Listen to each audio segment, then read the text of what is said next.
Brooke. Good morning, guys. President-elect Donald Trump is already in the process of meeting with his transition team and strategizing about how he will fill his next administration. So here's a look at some of the names being floated for top cabinet positions. Ben Carson could be back for another term as Secretary of Housing and Urban Development.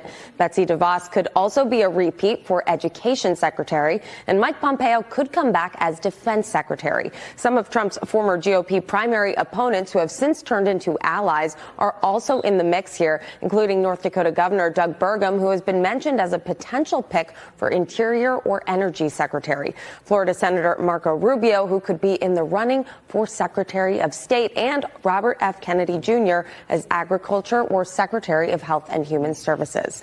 Rubio and Kennedy are already weighing in on their potential future plans. Listen. I'm in the Senate. I have an opportunity to serve there, and he's going to need people in the Senate to help carry that agenda. But maybe that's the best place for me to serve. Maybe there's some other capacity. I really don't know, because we just came from that victory. In some categories of workers, there are entire departments, like the nutrition departments at FDA, that have to go, that are not doing their job. To eliminate the agencies, as long as it requires congressional approval, I wouldn't be doing that. But I can get the corruption out of the agencies. Senate Republicans are planning to work with the Trump team to begin cabinet nominee confirmation hearings before the inauguration on January 20th, 2025. Guys.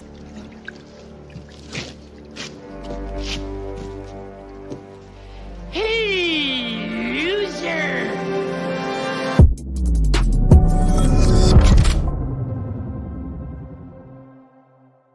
Jim Carrey memes. Let's go. Let's go. Let's go. We are going to watch Joe Biden surrender to Donald Trump live. The end of the dynasties is here. The breaker of chains, Donald Trump, has destroyed and atomized the Bush dynasty, the Cheney dynasty, the McConnell dynasty, and, ladies and gentlemen, we are so excited to watch the Obama dynasty fall. Today, live, in just a few moments, we will watch Joe Biden surrender the Oval Office to Donald Trump. Let's go, chat! Let's go, chat! Shout it out! Let me get some Trump fights up in the chat. Let's go! The only show with an actual Trump fight emoji on the internet. We are ready to rock this morning, ladies and gentlemen. Here we go. Today is Thursday, November 7th, 2024. Biden surrenders to Trump live after a landslide. Pelosi is crying salty tears on live TV. We have so many live TV meltdowns to play for you. I don't know. We may actually fill our cup. We may fill it. We may fill the cup. We've been trying to fill up the salt shaker. We have the salt shaker. We may actually succeed in filling it today. It's never been filled. Some say it's mathematically impossible. Some say there are physical impossibilities to fill the salt shaker because the desire of this audience is ravenous to drink the salt, but we will try. We may satiate your salt today. We'll see. Jimmy Kimmel has broken down on live TV, literally had to stop his monologue to weep last night. It's so good. Ladies and gentlemen, two of the men who are the salt miners with us, Kash Patel and Mike Davis, joined the program. We are rocking, baby. Last couple of guests, Kash Patel, Mike Davis, Julie Kelly, Scott Pressler, and the great pollster Rich Barris. You've come to the right place. If you want accurate information, we were right. We predicted the Trump landslide all along. We've been telling you, ladies and gentlemen, that this was about to happen. And praise God that it did. We prayed that God, we've been very public about this. We prayed that Christ would deliver us from evil. And man, what a fresh, beautiful, crisp fall morning walking into the studio this morning. My name is Benny Johnson, and this is The Benny Show. Speaking of being crisp and being renewed from the inside and out, Field of Greens is something that I drink. It's a easy way to get out the door in the morning.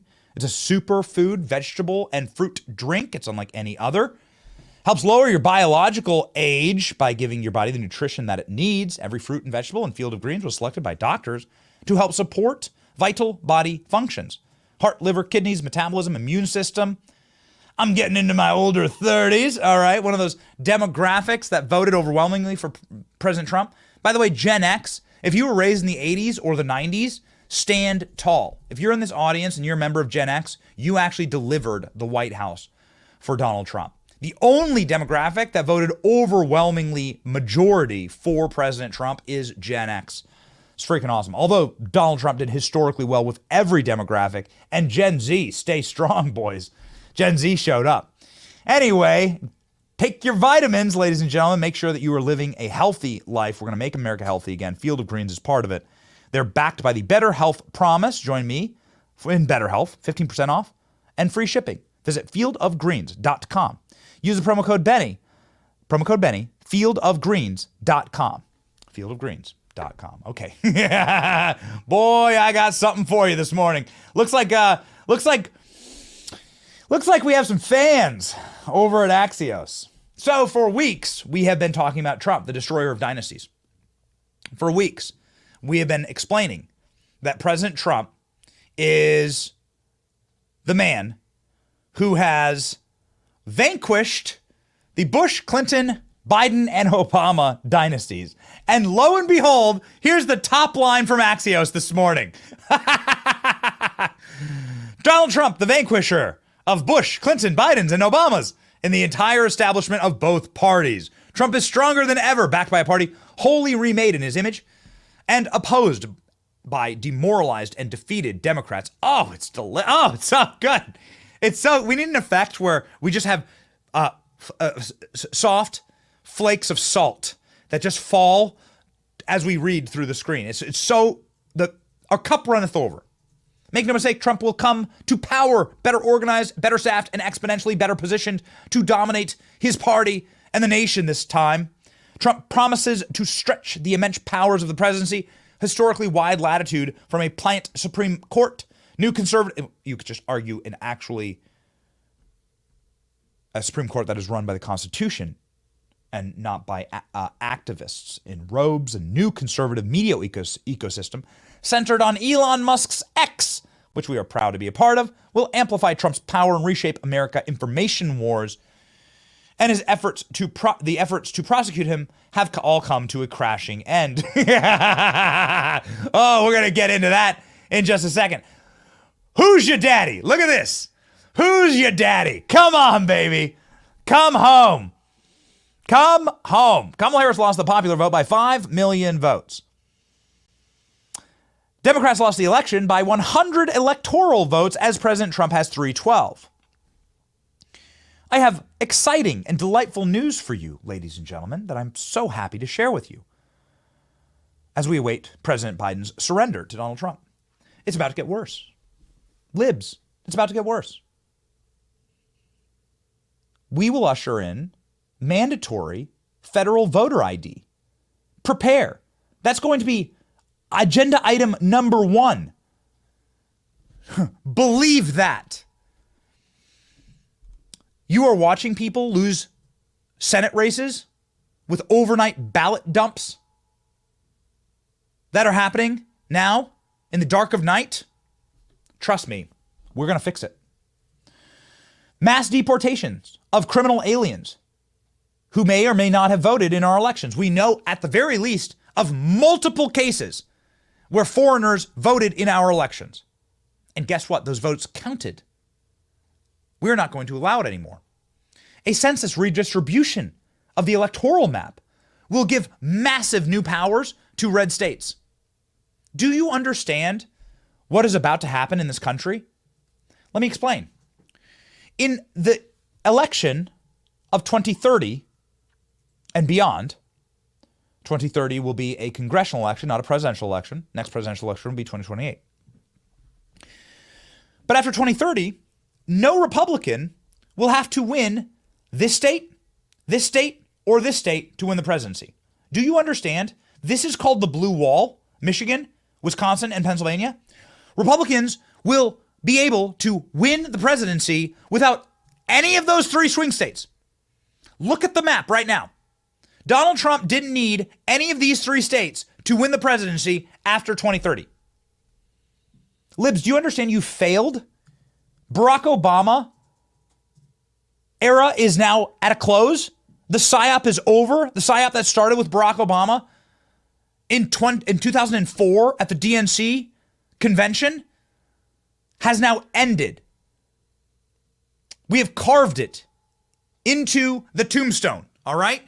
That sits atop the Obama legacy. And that legacy is a legacy of destruction of the Democrat Party. Some of the worst eras to live in this country, saved by our movement, the America First movement, and we're thankful to them because without them, we would have never had this. Without them, we would have still been living in the party of Mitt Romney, John McCain, and Mitch McConnell. And so we are deeply thankful, actually, our appreciation for you. Without going through trials and without going through the sufferings of the last 4 years, we would have never had this result. I just want to zoom into one or two quick things here. Texas is going to get, I think, 5 more electoral votes. Florida is going to get like 4 more electoral votes. Let's go ahead and look at what's happening in the state of Florida. Do you understand what happened in this state where Miami turned red? I now live in a red... Killer Klein, we now live in the Red Kingdom. Look at Hillsborough County. That's where we live. We're in Tampa. Look at us. Look at us. Look at us. This is what's amazing is this is what happens when you have voter ID and very solid, accurate election systems that require accurate reporting. All election information, all data must be in by 7:30. Otherwise, the state steps in and takes over your polling location and begins to prosecute you. Do you realize what an incredible thing happens when you have voter ID? The state turns blood red. That's what happens. Democrats can only subsist off of fraud. Here we go. Check this out. Texas. How many times have we heard about Texas turning purple and then turning blue? How many times have they gone on TV talking about how demographics are destiny and Texas will turn purple then blue? Look at the state of Texas. To our great shame here in Florida, Texas voted more red than Florida did. We have work to do here. Now, Trump won Florida by 13 points and by millions of votes. So, I mean, don't be downcast. But I'm not going to lose to Texas, damn it. I won't. I refuse. It's a fight. Who can create a redder kingdom? Texas did an amazing job. Look at this. Donald Trump winning by almost 2 million votes in the state of Texas. Kamala Harris winning a pittance, like a few counties. And, ladies and gentlemen, by getting blown out by the largest margin any modern Democrat has in the Rio Grande Valley here. This is a valley that is overwhelmingly Latino. Latino men breaking against Kamala Harris. Effectively, Donald Trump won Latinos in Texas. Oh my. Donald Trump didn't outright win black men in Texas, but 30+% of black men in Texas voted for Trump. Those are historic numbers. Just some major positives from across the country. Here is your red kingdom. Republicans won the Senate. Republicans will win the House. They are still favored to win the House. Shenanigans abound. And our word of advice to anybody who is rigging an election, and it happens quite regularly in this country, and it's very sad, is it worth your freedom? We were on the phone this morning with a number of lawyers who are on the Trump transition team, just trying to get information so that we can communicate and express to you what is happening across your country. And we can tell you what the future holds. It is our obligation to tell you this. We think we know who the next Attorney General of the country is going to be. He's actually been a friend of the show. He's actually been on the show. Hey, Alex reminded me of this morning. But ladies and gentlemen, it's our obligation to fight now. The real battle begins. We will not allow the cucks to take over this administration. Like what happened in 2016. No. This is a very different beast. This is a very, very different animal, and we are much wiser. The Attorney General position is going to be critical. So our message to everybody who wishes to work for President Trump is quite simple. Show evidence that exists over the last 4 years, it has to have a timestamp, that you supported President Trump. This should be the test. Did you, over the last 4 years, provide any ground cover or air cover for the America First movement? If you did not, and a political position should be a position of meritocracy and also loyalty, in what universe should you hire people that are going to backstab you, and you know that coming in? Well, those people should not get hired in the first place. This should be the litmus test, and I look forward to talking with Kash Patel and Mike Davis about this.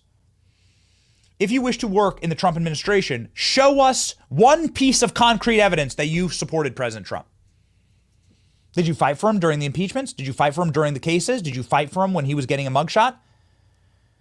Did you fight against the raids at Mar-a-Lago? Did you support Trump after the assassination attempt? Have you posted or done anything that backs up this movement? If not, you are a rat, a snake, and you should be thrown and cast into the fire. I firmly, deeply believe this, ladies and gentlemen. And the reason why I believe this so strongly is because we have a mandate on our hands. Republicans must move, and move swiftly with this mandate. The Republican Party has been handed the mantle, and now it is time to muscularly govern. All growing up, did you hear about the silent majority? This was a term I think that was it came into prominence during the 90s, right? Rush Limbaugh, I think. Love Rush. But it was the silent majority. Silent majority. Okay. Silence gets you nothing. Silence in the face of evil is evil itself. We are not silent any longer, and we shouldn't be silent. The American people don't want us to be silent. The American people want us to do things. And so we are going to get about the business of doing those things that are required to save this country. No more silent majority BS. No. Loud majorities. Wear your MAGA hats to nice restaurants. Keep your Trump sign in your yard. Put up a massive Trump sign that says, "Who's your daddy?" We actually have that clip. Can we load that? This great dude that is being fined every single day for this giant Trump sign that he has. Maybe you've seen him. He's pretty viral. He just dropped a new one that says, "Who's your daddy?" with Donald Trump. And he lives on this, and he lives up in the Panhandle in Florida with this massive house, this big mansion that you can see it as you drive up and down the highway. So it's extremely prominent, more prominent than any billboard. This guy's awesome. Do that. Now is more than ever is time for MAGA maxing. Trump's victory was astonishing in its sweep and scope. All but 2 states, Washington and Utah, went more heavily Trump on Tuesday than in 2020. Utah, you got problems there. We got to fix Utah. Trump was backed by a remarkable 1 in 3 voters of color. That's very interesting. He improved over his 2020 performance among voters younger than 30, black voters, and Hispanic voters. President Biden won Latino men by 23 points in 2020, but Trump won them by 10 points in 2024. Ooh, that's incredible.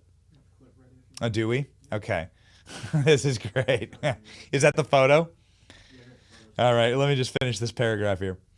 Roughly half of America opposed to Trump is left with little solace and even less federal power. Trump romp flipped the Senate Republican control. The GOP is on track to keep the House.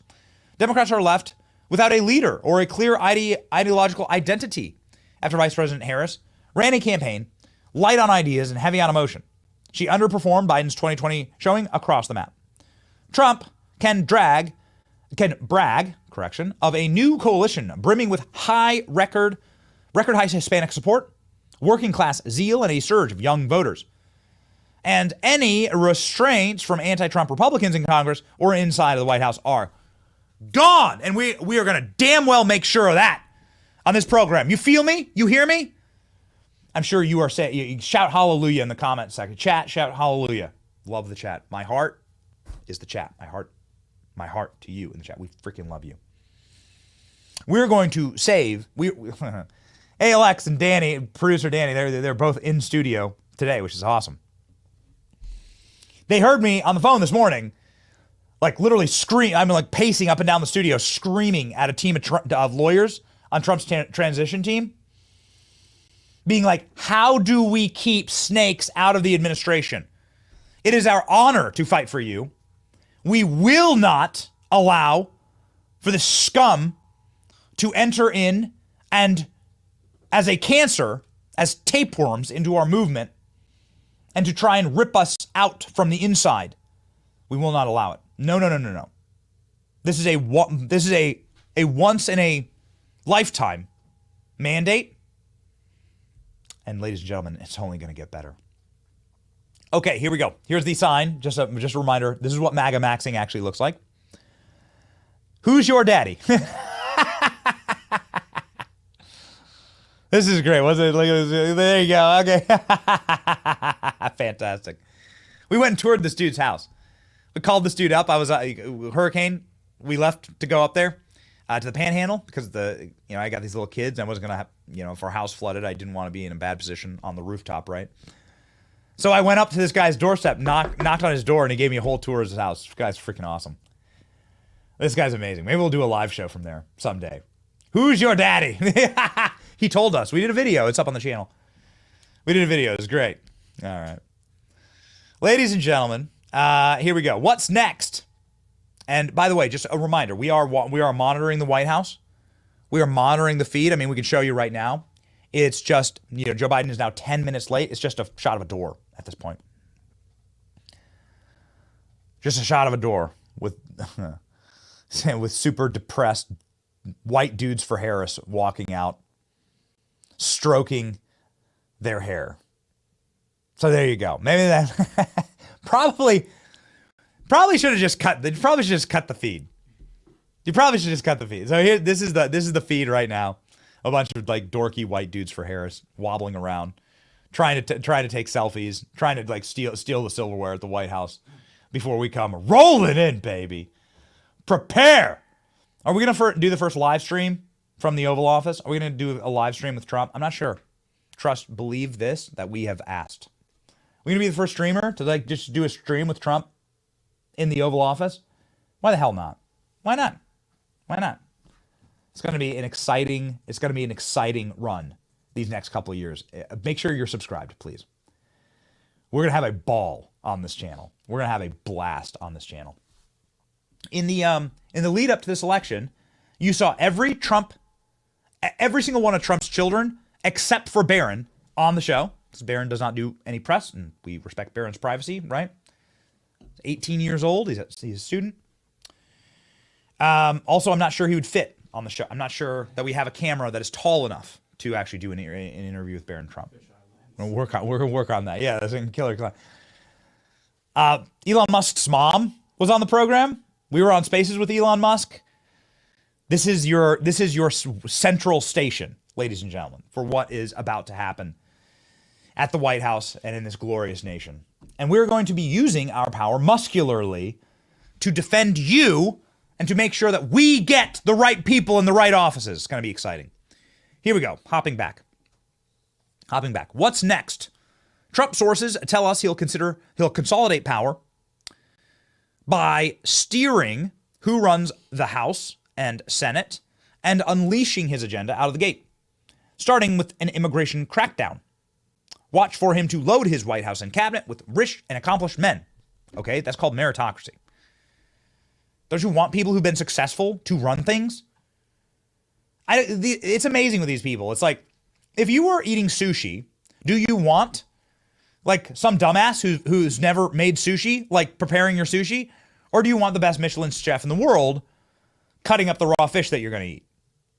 It's incredible when you put it in simple terms. Meritocracy is the way that you actually don't die when you eat sushi.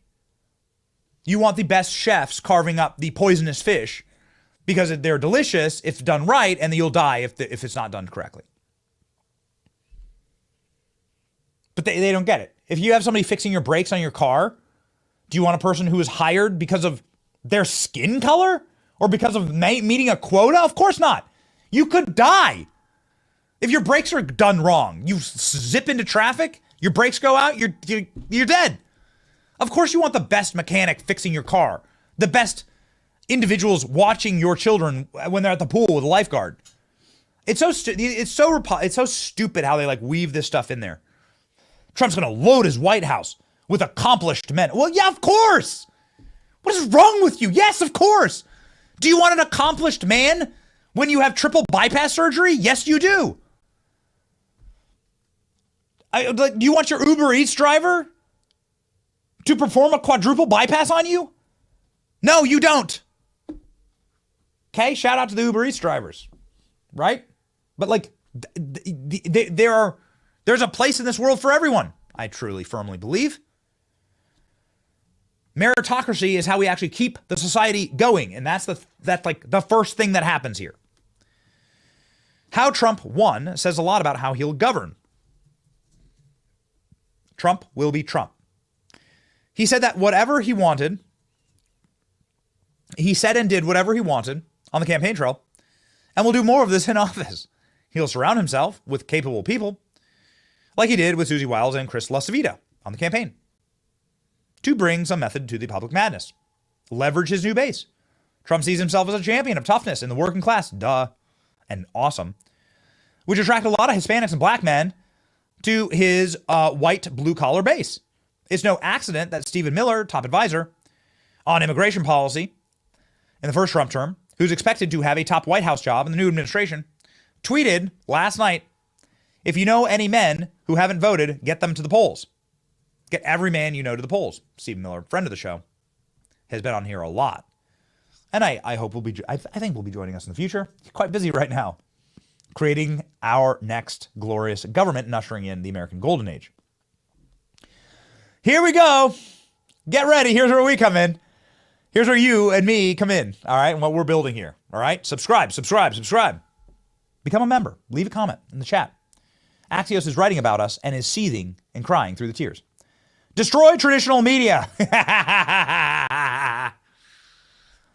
He hates media critics. Witnessed new power of X, Elon, Joe Rogan, and other bro-tilted realms in the podcast world. Bro-tilted. Fine.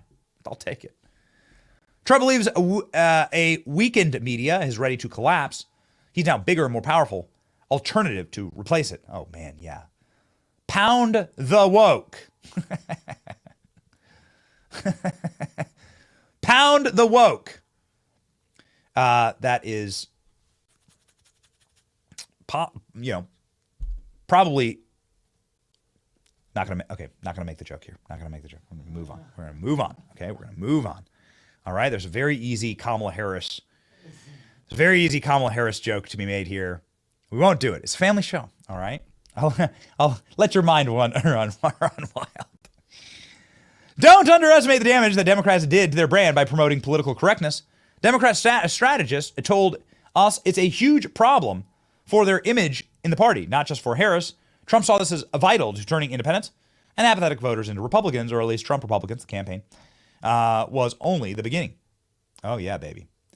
Pound the woke. Do we have Greg Gutfeld's monologue from yesterday loaded up? I leave this to ALX if we can do it. I mean, I'm telling you, this thing was R-rated. I cannot believe this was said on Fox News. But there is no better crystallization of what pound the woke actually means. At least on at least on websites that you should be on than what Greg Gutfeld did last night. Ladies and gentlemen, like Greg Gutfeld, who follows us on X, and I've never actually met him, but he's been really nice and he reposts us all the time. DMs us a couple things, right? And, invited us on his show. I think somebody at Fox put an end to that. Ladies and gentlemen, Greg Gutfeld did something last night that I've never seen before. I cannot believe it. Greg Gutfeld went there, gloves off, completely. Apparently, Fox News is just saying you are allowed to go there now. There's such a change in the culture. There's such a change in who we are as a people, and people are so sick of this that even the censors at Fox allowed this monologue to take place. Greg Gutfeld's message to everyone in the corrupted, elitist Democrat apparatus. Ladies and gentlemen, this is the single best monologue I've ever seen delivered on Fox News.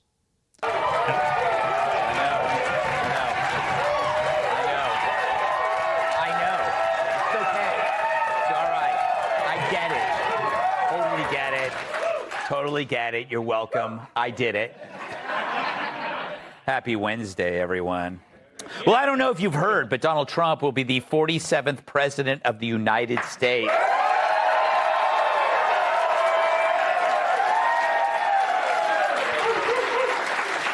Causing Joe Biden to ask who was number 46. The election was such a blowout, it sent shockwaves across Democratic strongholds all over. Bill Clinton is so distraught, he's flying his erection at half-mast. Hunter Biden was so shocked, he dropped both of his hookers. Jimmy Carter heard the news and said, "You kept me alive for this?" Jerry Nadler was so angry, he announced that he'll no longer be giving a courtesy flush. Doug Emhoff is so upset, he's now hitting on the ugly nannies.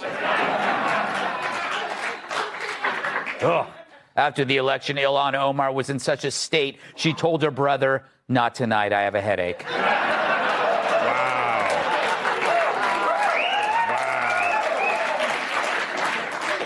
This morning, The View stomped their feet so hard they threw a shoe.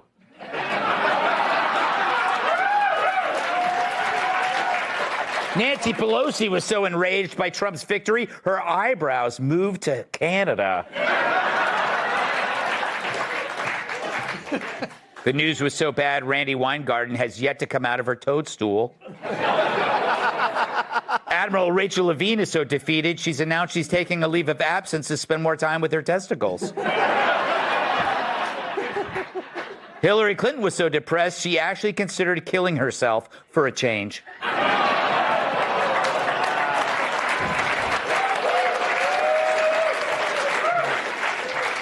Taylor Swift cried all night, which dropped her from a 6 to a 4. Mark Cuban's so despondent, he paused his transition into Rachel Maddow.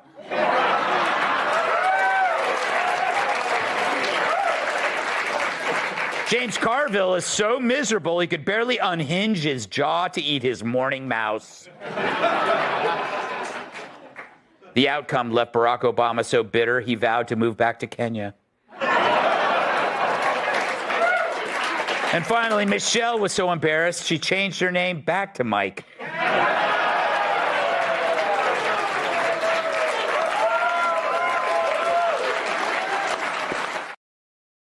Oh my gosh, bros.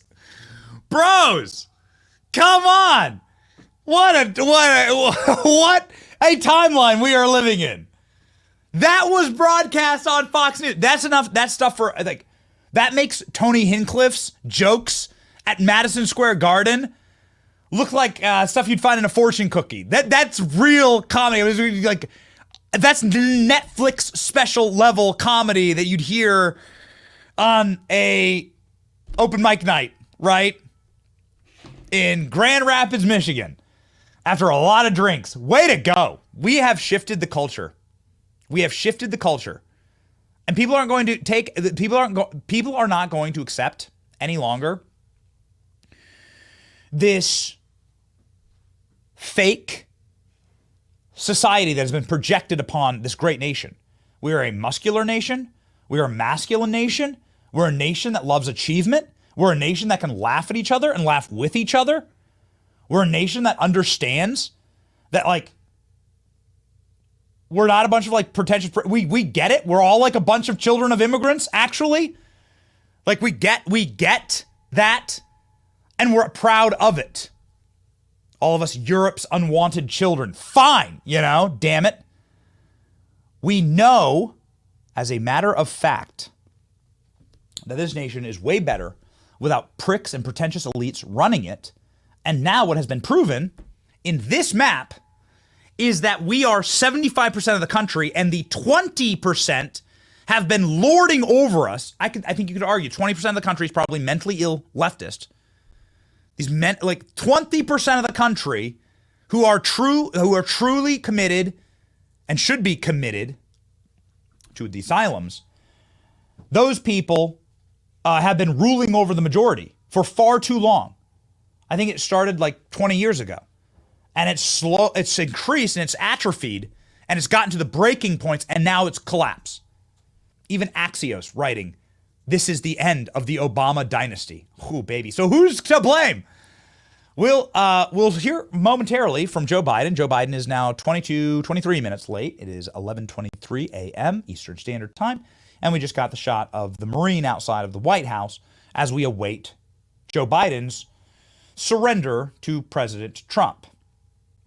Joe Biden's surrender to President Trump will be extra sweet, as we can see behind the scenes that everybody is raging and screaming and yelling at each other. Who lame duck Joe Biden blames for Kamala's catastrophic defeat as Democrat Party tears itself apart? Look at this headline from the Daily Mail. It's so good. The people surrounding Joe Biden blame Nancy Pelosi for Kamala Harris's election loss, as Democrats have begun to bicker over who caused the party's disaster. It came as the president, 82, reacted to Harris's concession speech at Howard University.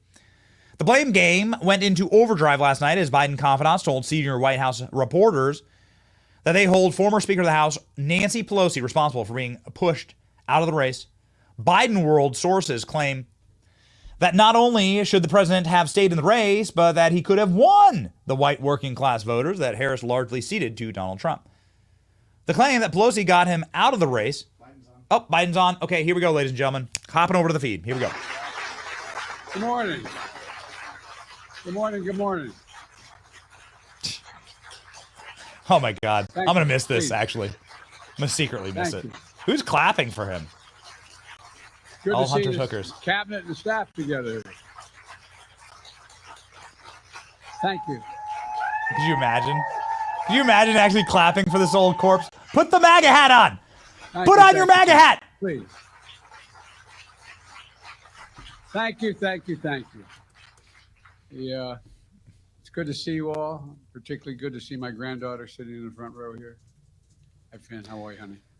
Don't bite For her. over 200 years, America has carried on the greatest experiment in self-government in the history of the world. And that's not hyperbole, that's a fact. We're the people. The people vote and choose their own leaders, and they do it peacefully. And we're in a democracy. The will of the people always prevails. Yesterday, I spoke with President-elect Trump to congratulate him on his victory. And I assured him that I'd direct my entire administration to work with his team to ensure a peaceful and orderly transition. That's what the American people deserve. Yesterday, I also spoke with Vice President Harris. She's been a partner and a public servant. She ran an inspiring campaign, and everyone got to see something that I learned early on to respect so much, her character. She has a backbone like a ramrod. She has great character, true character. She gave her whole heart and effort, and she and her entire team should be proud of the campaign they ran. You know, the struggle for the soul of America since our very founding has always been an ongoing debate and still vital today. I know for some people, it's a time for victory, to state the obvious. For others, it's a time of loss. Campaigns are contests of competing visions. The country chooses one or the other. We accept the choice the country made. I've said many times, you can't love your country only when you win. You can't love your neighbor only when you agree. Something I hope we can do, no matter who you voted for, is see each other not as adversaries, but as fellow Americans. Bring down the temperature. I also hope we can lay to rest the question about the integrity of the American electoral system. It is honest, it is fair, and it is transparent. And it can be trusted, win or lose. I also hope we can restore the respect for all our election workers who busted their necks and took risks at the outset. We should thank them. Thank them for staffing voting sites, counting the votes, protecting the very integrity of the election. Many of them are volunteers who do it simply out of love for their country. And as they did their duty as citizens, I will do my duty as president. I'll fulfill my oath, and I will honor the Constitution. On January 20th, we'll have a peaceful transfer of power here in America.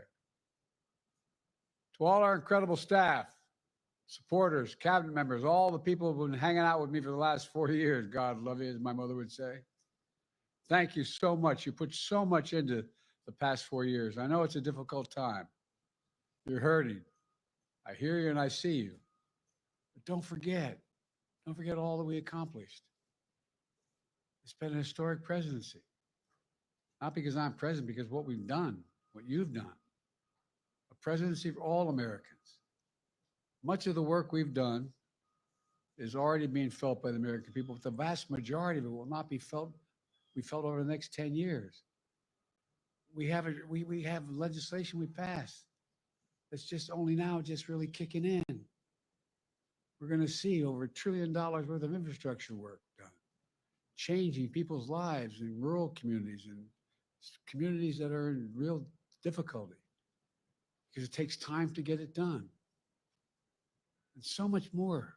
It's going to take time, but it's there. The road ahead is clear, assuming we sustain it. There's so much we can get done and will get done based on the way the legislation was passed. And it's truly historic. You know, we're leaving behind the strongest economy in the world. I know people are still hurting, but things are changing rapidly. Together, we've changed America for the better. Now we have 74 days to finish the term, our term. Let's make every day count.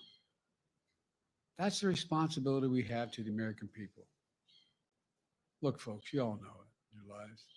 Setbacks are unavoidable, but giving up is unforgivable. Setbacks are unavoidable, but giving up is unforgivable. We all get knocked down, but the measure of our character, as my dad would say, is how quickly we get back up. Remember, a defeat does not mean we are defeated. We lost this battle. The America of your dreams is calling for you to get back up. That's the story of America for over 240 years and counting. It's a story for all of us, not just some of us. The American experiment endures. We're going to be okay, but we need to stay engaged. We need to keep going. And above all, we need to keep the faith. So proud to have worked with all of you. I really mean it. I sincerely mean it. God bless you all. God bless America. And may God protect our troops. Thank you, thank you, thank you.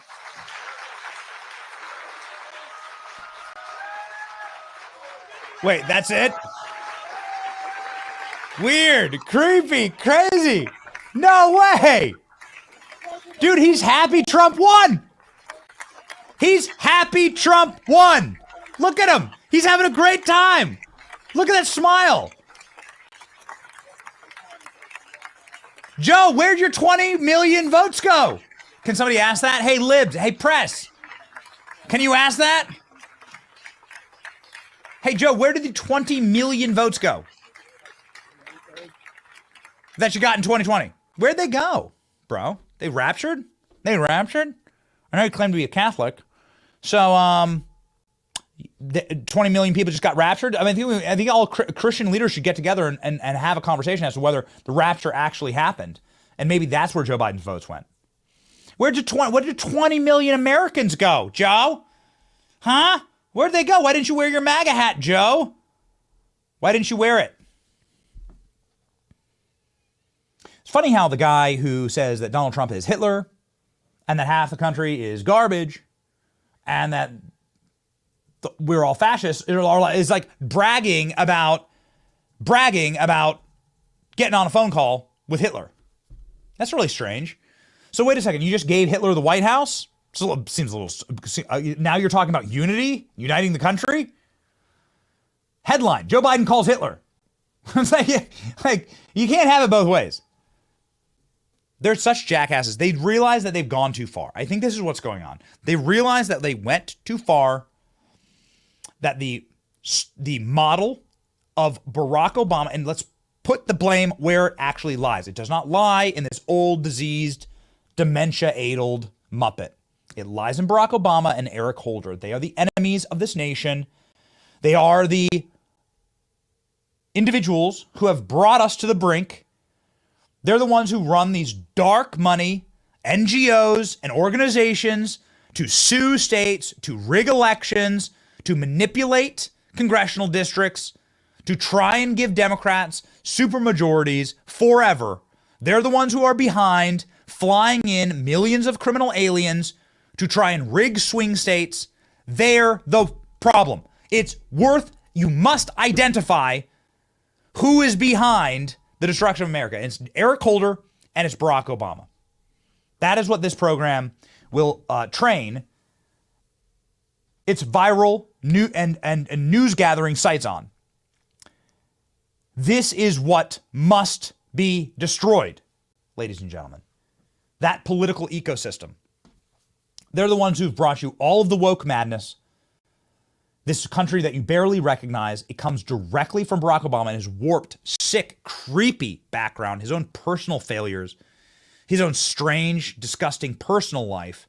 And they love having guys like this who, eat children in the White House. What do I mean by that? Well, I have videos. I have like hours of videos of Joe Biden biting kids.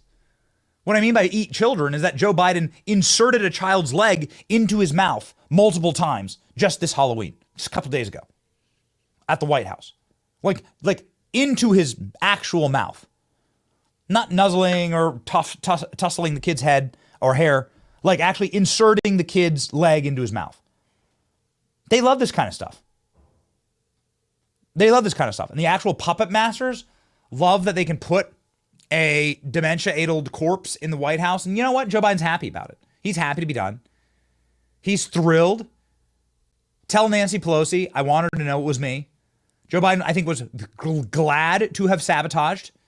Glad to have sabotaged. Look at Kamala Harris. Biden promises to work with Hitler, Mussolini, and Stalin. Tells the nation to come together after Kamala Harris's defeat.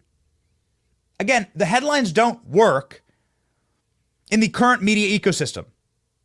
You can't spend years calling Trump a threat to democracy and then say you're excited to work with him after the American public absolutely demolishes you at the polls. Doesn't work that way. Here we go, ladies and gentlemen. That was a joke. What a mess. But you know what, Joe Biden, he did look happy, doesn't he? He does look happy. Look at that dog. He does look happy. He's a dog with a fire hydrant. He loved that moment. He loved it. He secretly voted for Trump. You know he voted for Trump. Dude, you know he did. So the blame game is now about, and Nancy Pelosi is the one getting it. Nancy Pelosi is the person that everybody is, listen, it's all orchestrated by Barack Obama. You're right. They're right, though, that Pelosi was the hatchet woman. It all comes from Barack Obama. Do you remember the first big crack in the wall was George Clooney coming out? George Clooney is an op run by Obama. He's Obama's best friend. George Clooney doesn't do anything in the political space without Obama's permission and direction. It was all Obama the whole time. But here we go. They're blaming Pelosi. I'll take that. Move one more link up the chain, and it's Barack Obama and Eric Holder. There's a sense of treachery within the president's ranks, as sources told a CNN White House correspondent, Taya Kush, that he himself was more deeply unpopular than anybody had grasped. Other Democrat insiders have blamed Tim Walz for being too left-wing, too folksy, and too tainted by the Kenosha riots, and while others blamed every demographic possible. Not enough white women showed up, too many black men switched to Donald Trump, Hispanic voters abandoned the party. Media analysts also speculated that Joe Biden should have pulled the plug on his candidacy well before his disastrous debate performance, so they're all raging and seething. Look at this image. Look at that. Look at Pelosi. Oh, man, this is Pelosi from yesterday. Crying at Kamala's concession speech. Oh, I'd love to see a live shot of her now as Joe Biden grinning from ear to ear. Look at the difference. Look at the difference. Look at the difference in these two. I want her to know it was me. Tell Pelosi it was me. I knew what I was doing when I put on the MAGA hat and called half the country garbage. I knew it. When I said that Kamala Harris was responsible for all my bad policies, I knew it. Tell Pelosi it was me. Your days of insider trading are over.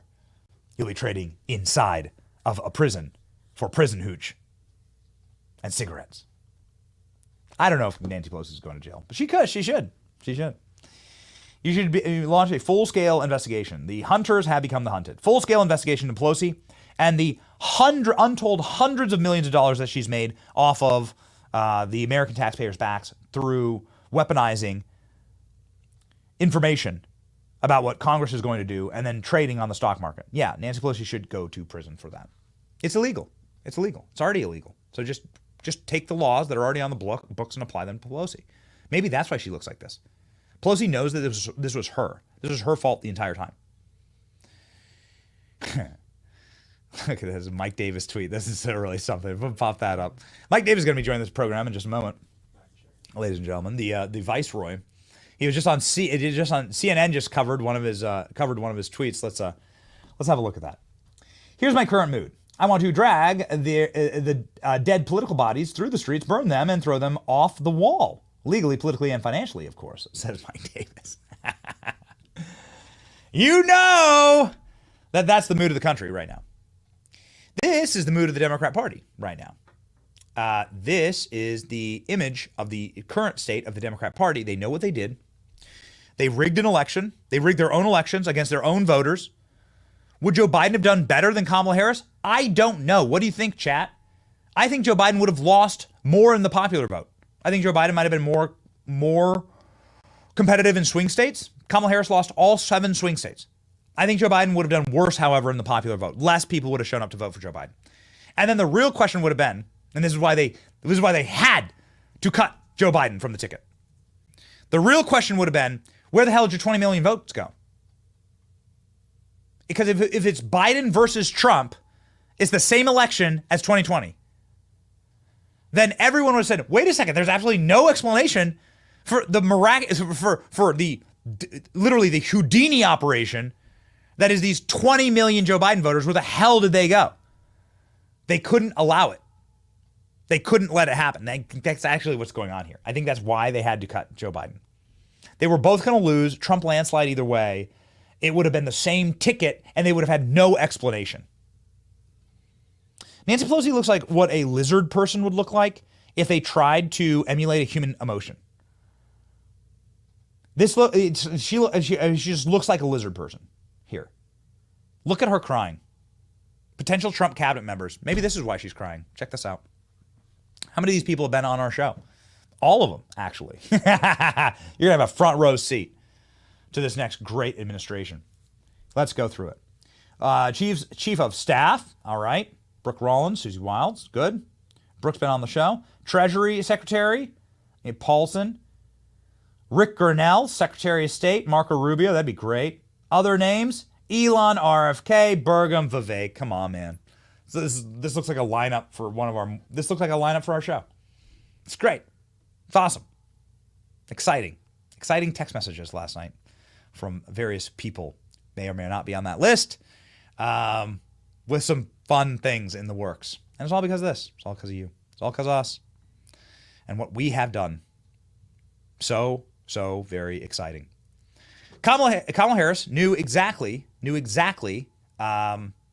what she was doing when she was robbing the Democrat primary process. 15 million votes stolen. Maybe that's where the votes were. Remember, 15 million people voted for Joe Biden in the Democrat primary process. And then Kamala Harris went and stole those votes. So, turnabout's fair play, right? Kamala Harris was an installed candidate. That's what the Fox News reporter said yesterday. It was great. I couldn't believe it on air. From Kamala Harris's weepy concession speech, the Fox News reporter saying their installed candidate didn't work. It didn't win because nobody voted for her. She didn't win any primary process. She didn't do any news interviews. When she did do news interviews, she said she was the same as Joe Biden. And then she cackled or screamed or said she was from a middle-class family. Couldn't use a cell phone. Was so dumb she didn't know how to use a cell phone. Ladies and gentlemen, the blame game is here, and it's so delicious. Team Biden blaming Kamala, blaming Pelosi. They're all blaming each other. It's going to atomize the Democrat Party, and the Obama era is done. Let's go. Wasn't a concession speech. Essentially, she said, I'm not done fighting. But America took a vote on her fight and said, no, thank you. What's interesting about, as we talk a little bit about the blame game, there are a number of stories this morning that the people in Biden world, the people who told Joe Biden that he should stay in it and encouraged him to run a second term, even though he had not achieved the stratospheric legacy of FDR, which they told him he would do, is the people around Joe Biden are blaming Nancy Pelosi. And they say he could have won the white working class voters, Harris ceded to Donald Trump. And to Joe Biden, having essentially Nancy squeeze him out was like when Barack Obama in 2016 said, Joe, sit down. I'm picking, what's her name? They should have. Hillary Rodham Clinton instead to run as my successor. You'll love to see it. You know, success is unifying. And we are going to do everything in our power to unify excellent members of Donald Trump's cabinet. We'll have them on the program. We will muscularly defend the correct policies and the correct decisions. We're going to start doing that with Kash Patel and Mike Davis in just a moment here on the program. But let it not be lost to history what they did to Joe Biden. Joe Biden, you should never feel sorry for. He's a horribly immoral man and monster. And I think should spend the rest of his days with an ankle monitor on to make sure he's not allowed to bite any more children. But Nancy Pelosi, when asked about the Biden coup, it's like cold-blooded, bloodthirsty. Just remember what these people are capable of to their own side and then wonder what they'll do to you. Watch this. They make their own judgment and their own statement. Have you spoken to President Biden since he dropped out? No, I have not. Do you hope to? Yes, I hope to. Yeah. We're all busy. Is everything okay with your relationship? You'd have to ask him, but I hope Okay. so. But he knows. Look, I have loved Joe Biden, respected him for over 40 years. I was party chair in California, then I became member of Congress, and then one thing, other housewife, House member, House Speaker, working with him all along. I think he has made one of the biggest contributions to our country in the shortest period of time. The enemy of my enemy is my friend. Ladies and gentlemen, I got to thank him. I personally think that Joe Biden would have been able to pick off a swing state or two.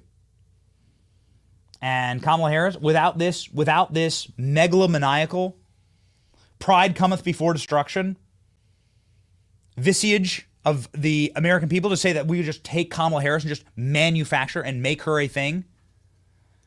Yeah. We wouldn't have had this kind of a resounding victory. We wouldn't have been able to watch the crying from yesterday. There was so much crying that happened yesterday. Here's Tim Walz throwing glitter, wagging his hands around, doing dance kicks. The entire family sobbing and crying. Look at all the Kamala supporters yesterday. Our cup overfloweth with their tears. They're literally hysterically, they can't even get their breath. Get your tears into my salt shaker. Come on. I want you to cry in a salt shaker. I capture your tears, and that means I have a piece of your soul forever. It's so exciting, ladies and gentlemen. We saw yesterday Claire McCaskill break down. She finally did it. She actually broke down in giant rock salt tears live on TV. It's so freaking delicious. Here we go. I mean, this is really hard stuff. For her to be selected as vice president after what I think she would tell you was a very disappointing presidential race, where I think she kind of lost her footing and was listening too much to consultants, frankly, and it didn't really exude who she was. And then to be vice president and to step into the most difficult situation in the world, where she had to be completely loyal to Joe Biden and respectful of the fact that he had chosen her, but yet maneuver in a situation. I mean, such political skill. It is just inspiring. People who don't understand what she had to do to get to this moment. Mm-hmm. And so I'm just very proud of her. Howard, I don't want to.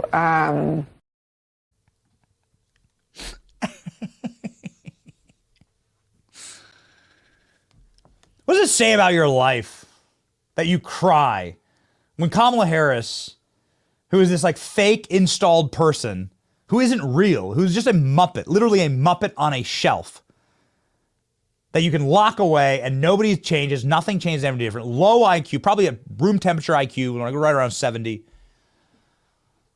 What does it say that you cry over that person?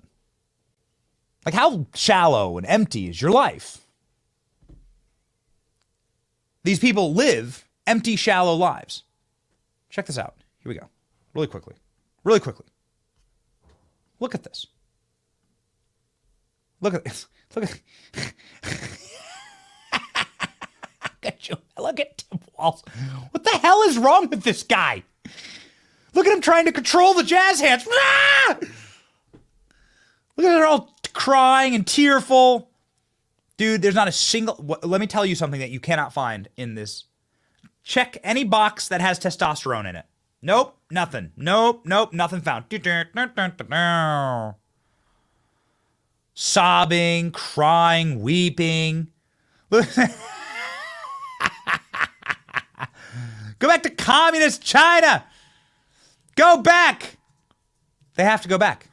Tim Walz, you have to go back. There's going to be free flight for you back to communist China. It's going to be free flight. Jump on it. We know you love taxpayer-funded free flights back to China.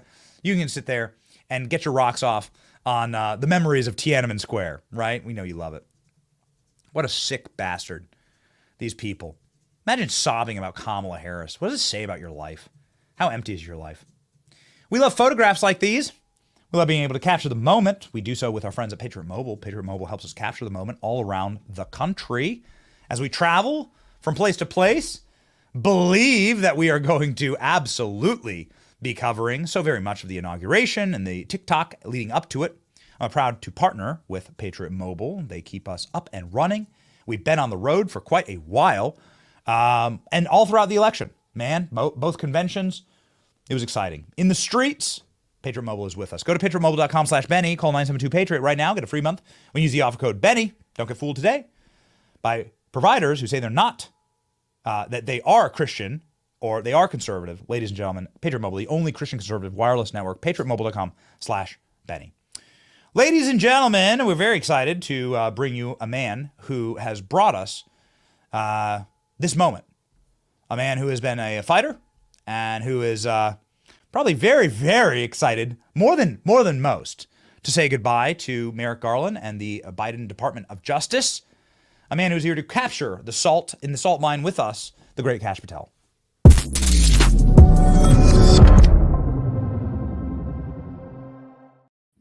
Kash, how much money did you spend defending yourself against illegal and immoral prosecutions by the Biden DOJ?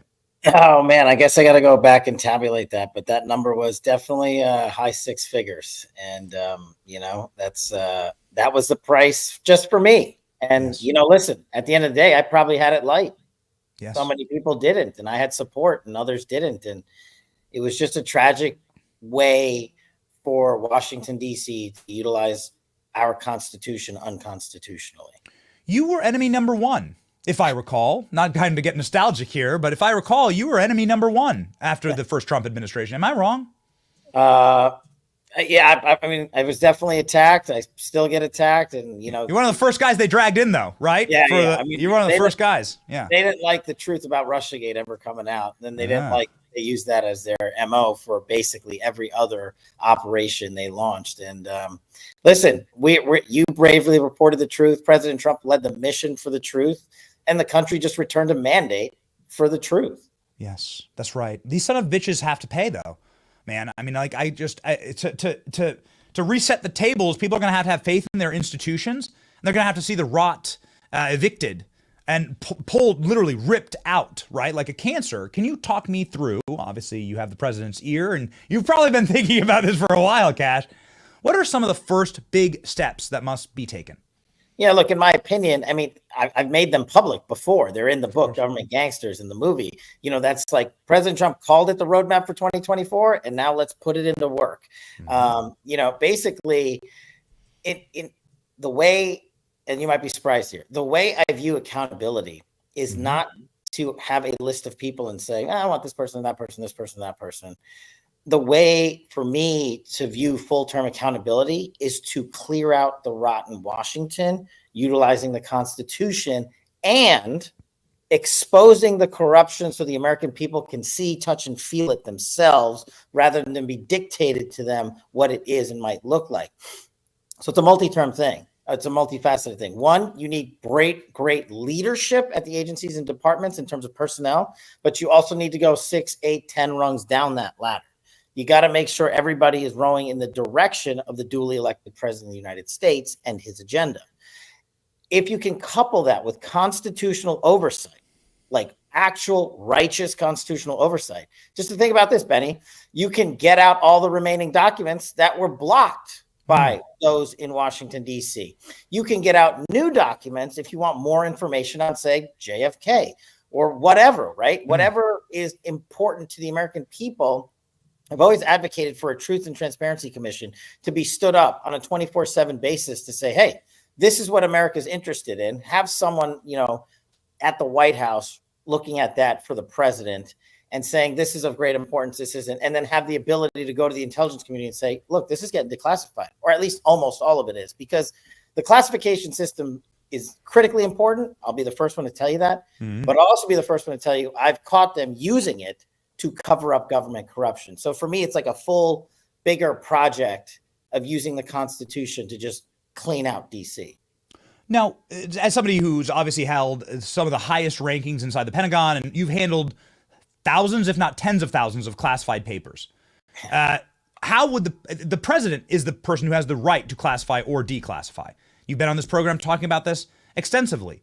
And so ultimately, it really does lie with President Trump and those around him who are advising him as to what we can learn and when, yes?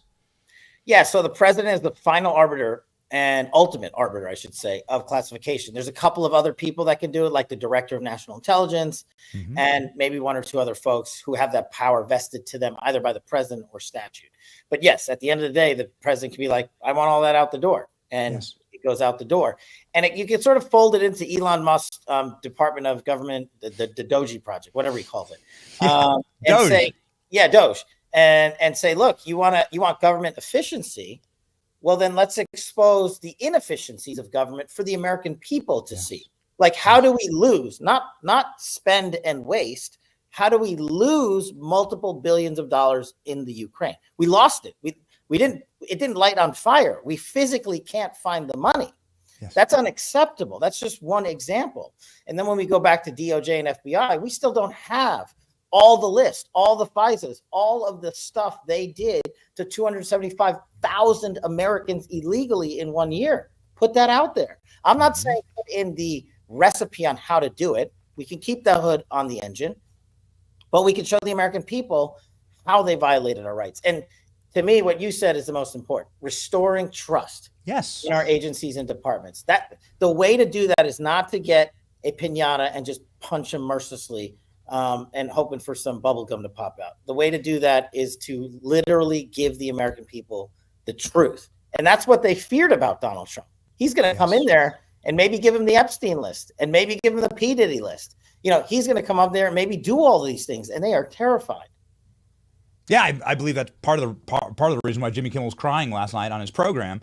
But also, I believe that this is something that the American public desperately want. And most importantly, this is how you restore honor and how you restore trust. Now, many may not know, some will, that you are personally responsible for the research on the Russiagate collusion. Everything we know about Russiagate, and we know maybe like less than half of what really happened with Russiagate, Kash Patel is the one who found it out with Devin Nunes. So, Kash, you have an excellent pedigree in rooting out the truth, will we get the full Diddy list? Will we get Epstein? Will we get JFK? Will we get the rest of what happened with Russia collusion? That's what I want. That's what I want as me as an American citizen. That's what I want in terms of achieving that restoration of respect for government in DC that's been gone for like 50, 60 years, right? I had said on the campaign trail when I was on the Team Trump bus tour or surrogate somewhere, I said, America has a chance to retire the dynastic families that have rained down corruption in Washington, D.C. on November 5th. You could have retired the Bushes, the Cheneys, the Clintons, and the Obamas. And you know what, Benny? For the first time, I get to say they did. And part of that mandate that they delivered to Donald Trump is simply they want the truth. Yes. And I don't know why it has been, well, I do know why, but I believe and hope President Trump is going to go in there and just be a vehicle, a conveyor belt for the truth and just put it out nonstop. Yes. Agriculture department, education, labor, all of it, everywhere. And Congress is going to play such a critical role in these oversight investigations. Just think of what you can accomplish if you have a director or a secretary who actually works with the Republican chairman or chairwoman on oversight. It's incredible, not just for corruption revelation purposes, but to see how we actually budget and stop lighting your money on fire. So, Cash, and here's, you hit the trail for President Trump. You were out, you were talking to these incredible grassroots groups all around the country. Your work was successful. You were victorious. And now we've entered the new American golden age.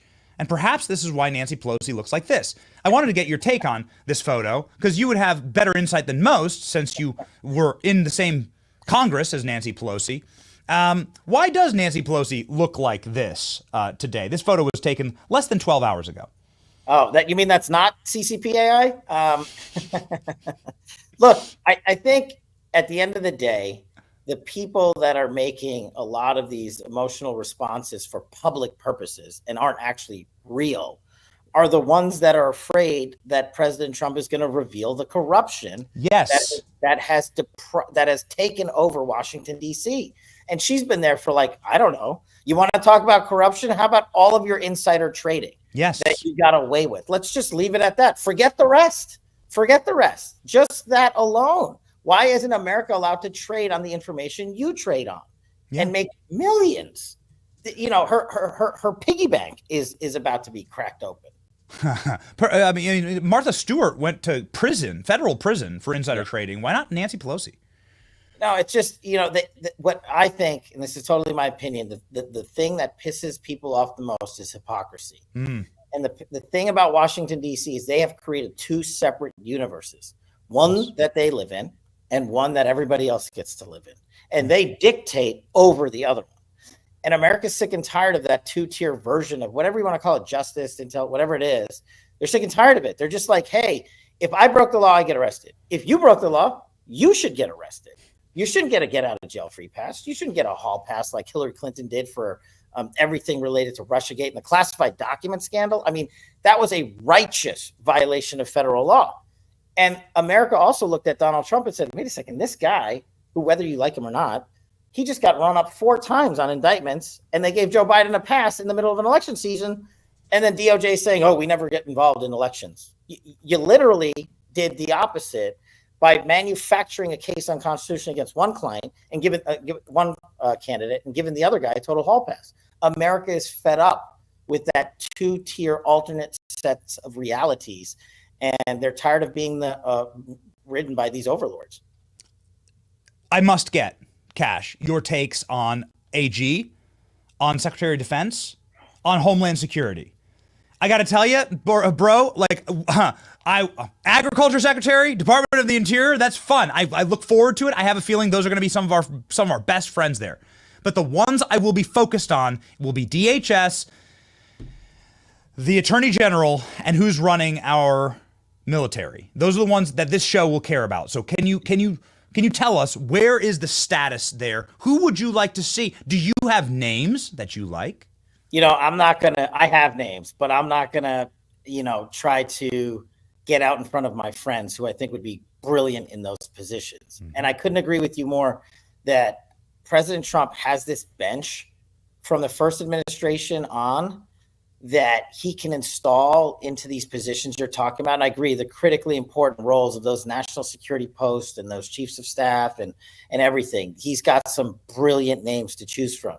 And if they get together and start rowing on the same team, we will literally see a golden age of America. Mm-hmm. And so right now, I just want to keep fighting if and where they ask me to fight, and help, just help the transition, help whatever I can, because, until the president decides otherwise, we're just here to put forward the best names until he makes the selection. Mm-hmm. And I think we're doing that.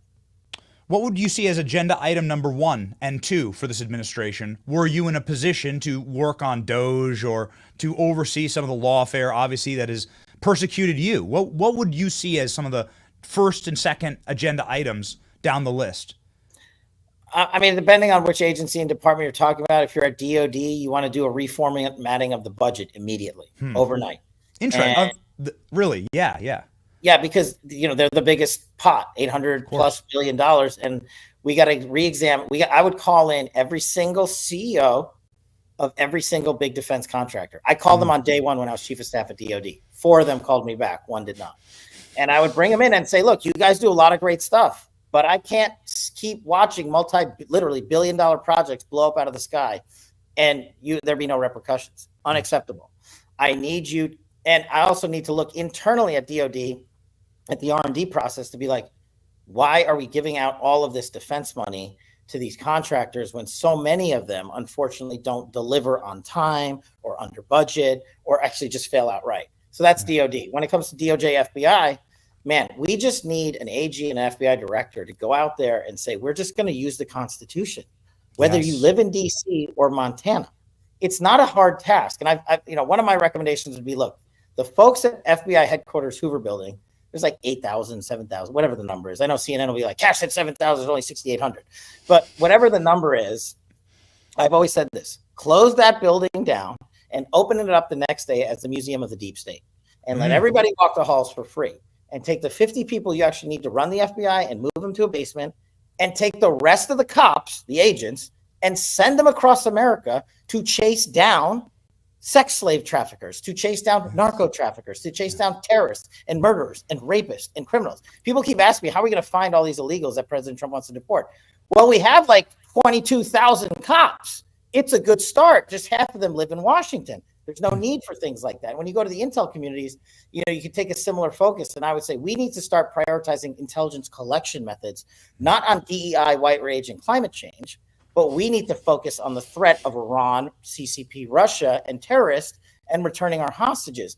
And we need to make sure our analytical community comes together and doesn't grossly, not digest, but misstate what the intelligence actually says to our leadership. That's the core of the problem for me. President Trump was failed, not just by DOJ and FBI. They were sort of more like the tip of the spear. He was failed at the core by the intelligence community and their analysts who bastardized the intelligence to change what it meant. And that led to everything from Russiagate to impeachment one with Charmella to the 51 intel letter, Hunter Biden's laptop. So you need someone operating the intelligence community to return it to what it's supposed to be doing. And those are just some things that hopefully will happen with the new bevy of leadership. Christopher Wray, does he keep his job or no? It's up to Trump. I would say, in my opinion, there's better folks for the president to have that job. Mm-hmm. Yeah. What about Hunter Biden and a pardon? Like, what do you think about that? I'm seeing that idea kind of bubble up, that Donald Trump just like kind of shoves the past into the past and says, we're done with that. We're looking to the future. What are your thoughts on that? Look, if the president wants to do that, that's his complete and total right. He received that mandate from the American people, and he's led a campaign about unity and moving forward. And, if that's what needs to happen to do so, great. At the end of the day, we have accomplished the goal behind President Trump's leadership of exposing the corruption surrounding the Hunter Biden stuff. All of it, right? Everyone now knows. And so do we want to exact more blood out of that stone, or do we say maybe we want to go out and get the corrupt actors overseas that are looking to strike America's national defenses? We only have so many people and so many so much manpower to do all these things. And if you lift a set of people off one, then they can't do the other. And so I'm all about priorities. And to me, it's the defense of this country. And right now, here's the scary thing, Benny. Our enemies, our actual enemies, are going to use these next 2 months to the max because they did not want Trump in. And now we have been left open. And I don't know what Biden's announced. He's going on some world tour. That's not what he should be doing, in my opinion. He should be buckling down and preparing the transition like the one I led for President Trump at DOD, so that when we do that handoff, we are ready for the no-fail mission to continue. But that's what I'm focused on, what they're doing, and then what the Biden and Harris administration is going to do to actually let President Trump transition. Very quickly, Cash, I can't move from this interview without asking about Juan Merchan this morning saying, I think I'm going to drop these charges. Jack Smith has been sent to a post in Alaska. He's done. The DOJ now winding down all of those prosecutions. I mean, man, brother, you have been on this program speaking the truth for years about what they're doing with political prosecutions to Donald Trump. Can you talk to me about the landscape as it stands right now? It's all doomed, I think. Well, it's constitutionally doomed. Yes. There is an actual principle at the Department of Justice that has been followed for like 100 years. The DOJ cannot prosecute and investigate a sitting president. And it's not because Kash Patel said so. It's because it's been adjudicated to be a violation of the separation of powers, which is a constitutional bedrock principle, which prohibits the executive branch from attacking its own White House commander-in-chief. And the DOJ has had that policy on the books for, I think, like 100 years, but maybe 50. So those federal things should end. And similarly, in state court, when you have folks like Letitia James coming up to the podium yesterday and saying one of the most dangerous things I've ever heard in my life as a former national security prosecutor, we are going to use the law, we're going to use law enforcement to go on the attack. I can't believe I heard that come out of her mouth. Her investigation should be dropped for those similar reasons.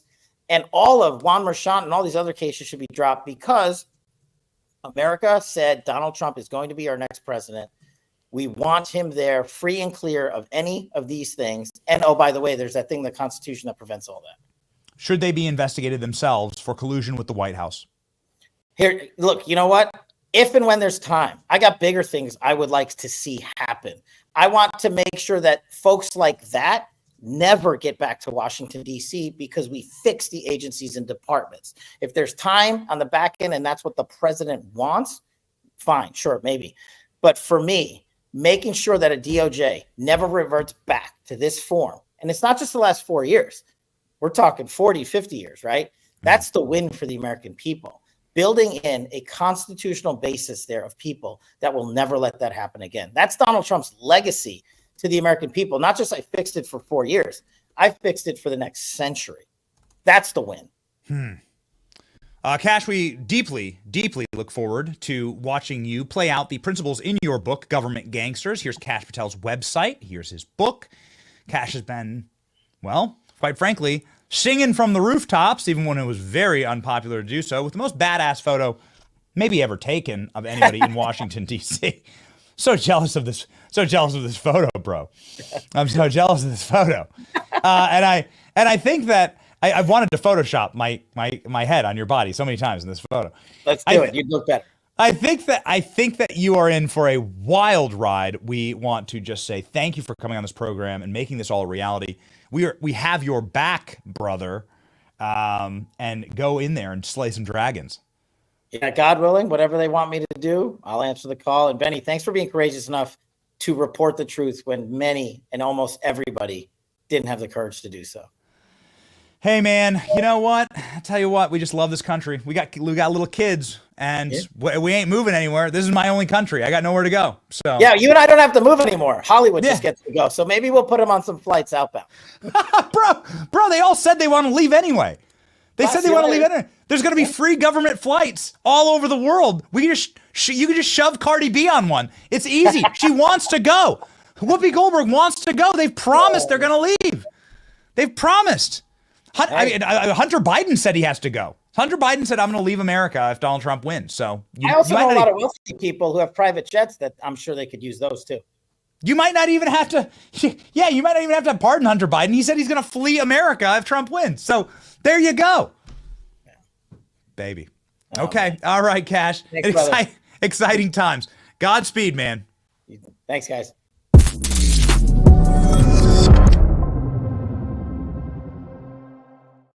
Ooh, baby. So exciting. So Cash is talking about having a mandate from the American people. How big is that mandate? How devastating and how monstrous was this win? Check out this clip from ABC breaking down some of the numbers. Ooh, this must have been a salty, salty piece to put together. Let's go. Seeing that Trump was able to make Texas more red because he was really able to expand his coalition. Take a look at this exclusive data you will only see right here on ABC 13. What we're going to do right now is highlight just how Latin men in the state voted. They actually split and went for Trump. And this is huge because this is the first time he's ever won this demographic. He got 53% of their vote compared to Harris's 46. Here's a breakdown of how Latino women in the state voted. It was nearly an even 50-50 split with just a slight edge to Kamala Harris. But again, this is Donald Trump making huge gains here and really eroding away a demographic that usually has strong support for the Democrats.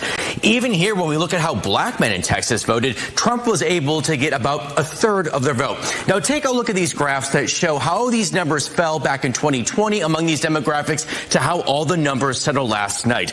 Among black men, Trump has improved his support by nearly 20 points. Latin men by 15 points. Latin women by 12 points. This next graph here breaks it down by age. And just look at this. Trump has made nearly a 30-point advantage again with young men. I will say that again. Trump has made nearly a 30-point gain or an improvement with young men. So it shows how going on Joe Rogan, going on many of these podcasts really helped him. And despite Democrats hoping abortion would bring young women out to the polls and vote for Kamala Harris, well, we're actually seeing here in Texas, Trump gain support even among them.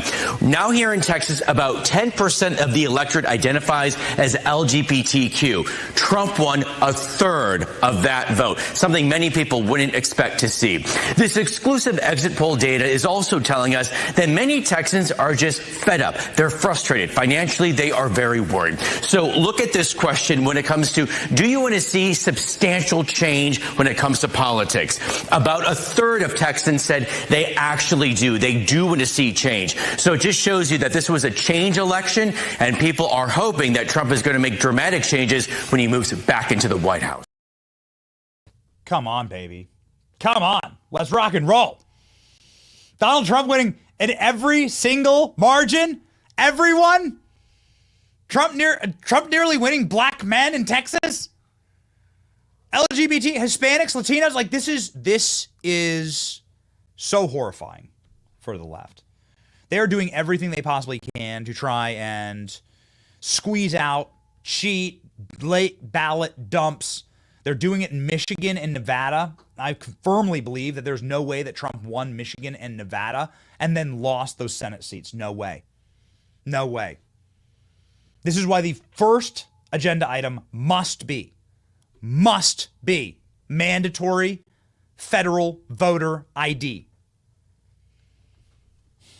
You want to make libs salty? Bring that up. We've been doing that for a while. Bring that up. This is our promise to you that we will not stop the drumbeat for that. I believe that that's what Mike Johnson and Donald Trump have as their little secret that they're going to do right away. And we have to get there on January 20th. But I know that there is quite a bit of legislation being drafted right now. There's going to be a Republican Senate. And ladies and gentlemen, it's going to be biblical. There is a lib meltdown that is so exciting and so salty that, that it's our Salt That Lib of the day. Ladies and gentlemen, Rachel Maddow screaming, seething, shrieking from the rooftop about what Trump is about to do to this country. Some of it true, some of it absolute hysterics and histrionics, but all of it very entertaining. Here's our Salt That Lib of the day.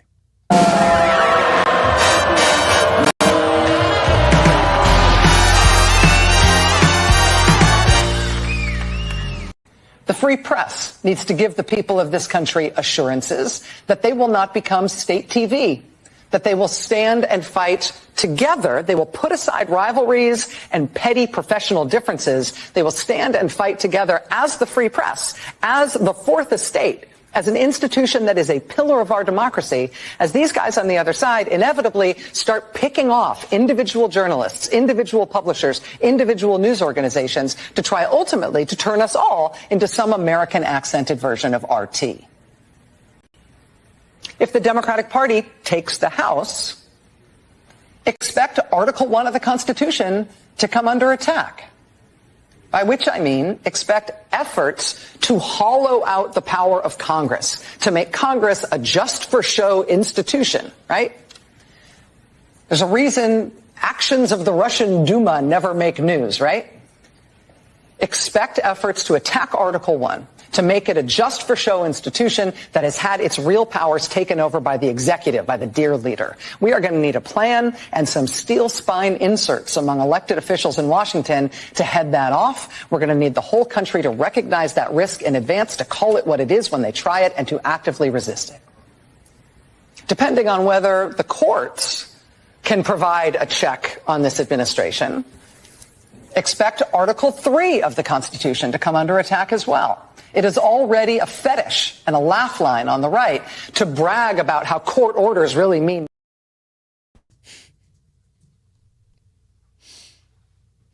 It's been better than I thought.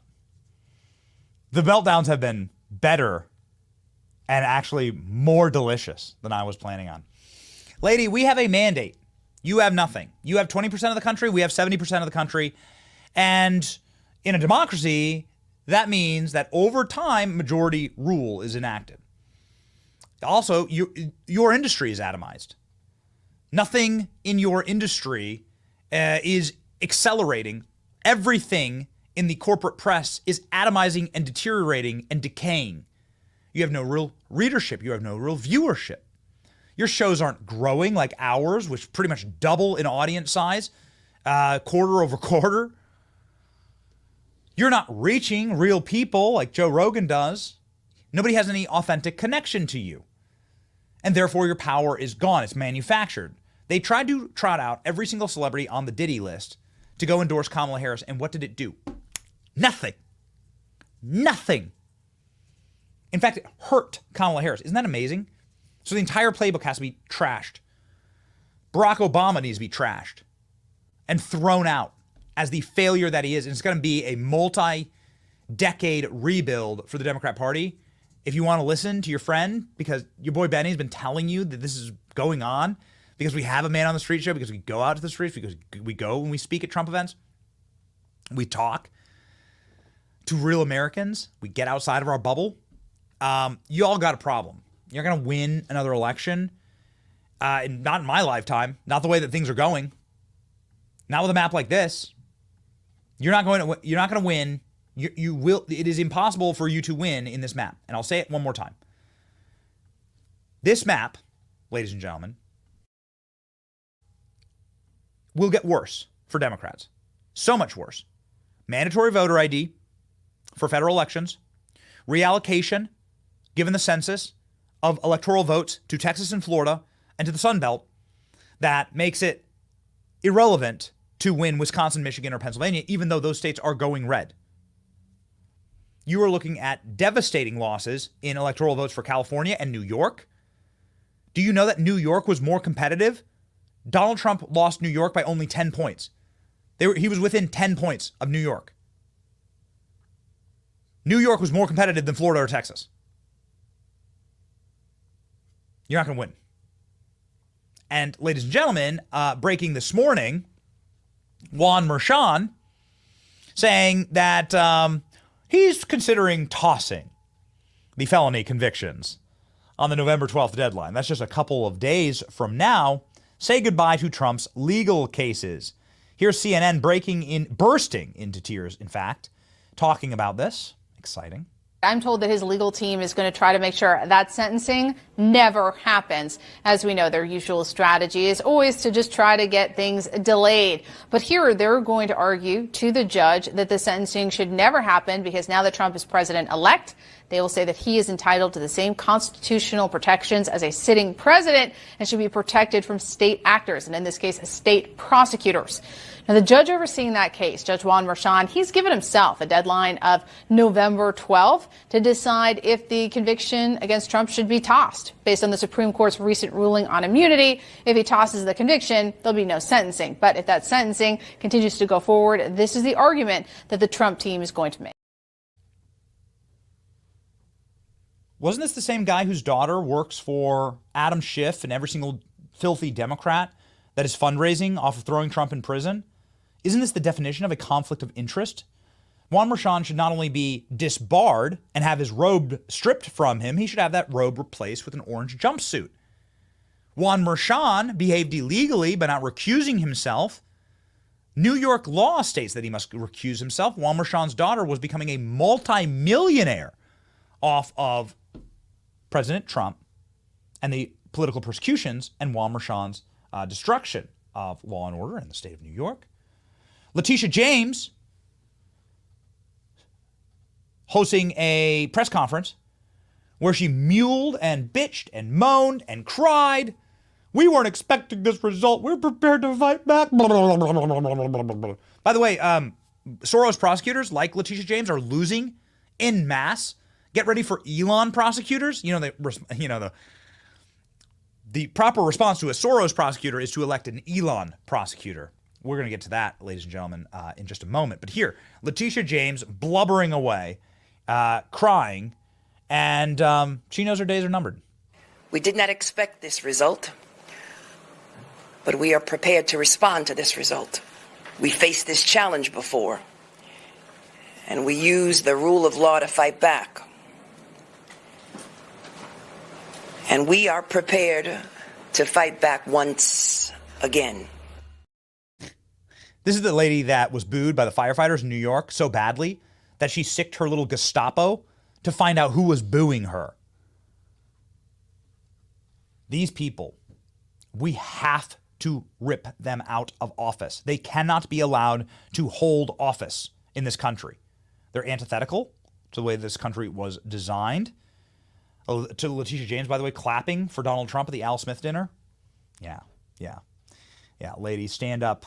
I think that it's time to move out. It's going to be a very exciting ride in the state of New York.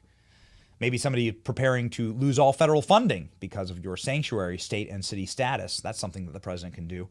So many exciting things the president can do to those who warped the law to persecute him and to persecute his supporters, of course. Hundreds of J6ers still locked away, political persecutions. The man who has been on a warpath against these actions from the start. Probably the bravest lawyer that exists in the country today. The great Mike Davis of the Article 3 Project joins the show live now.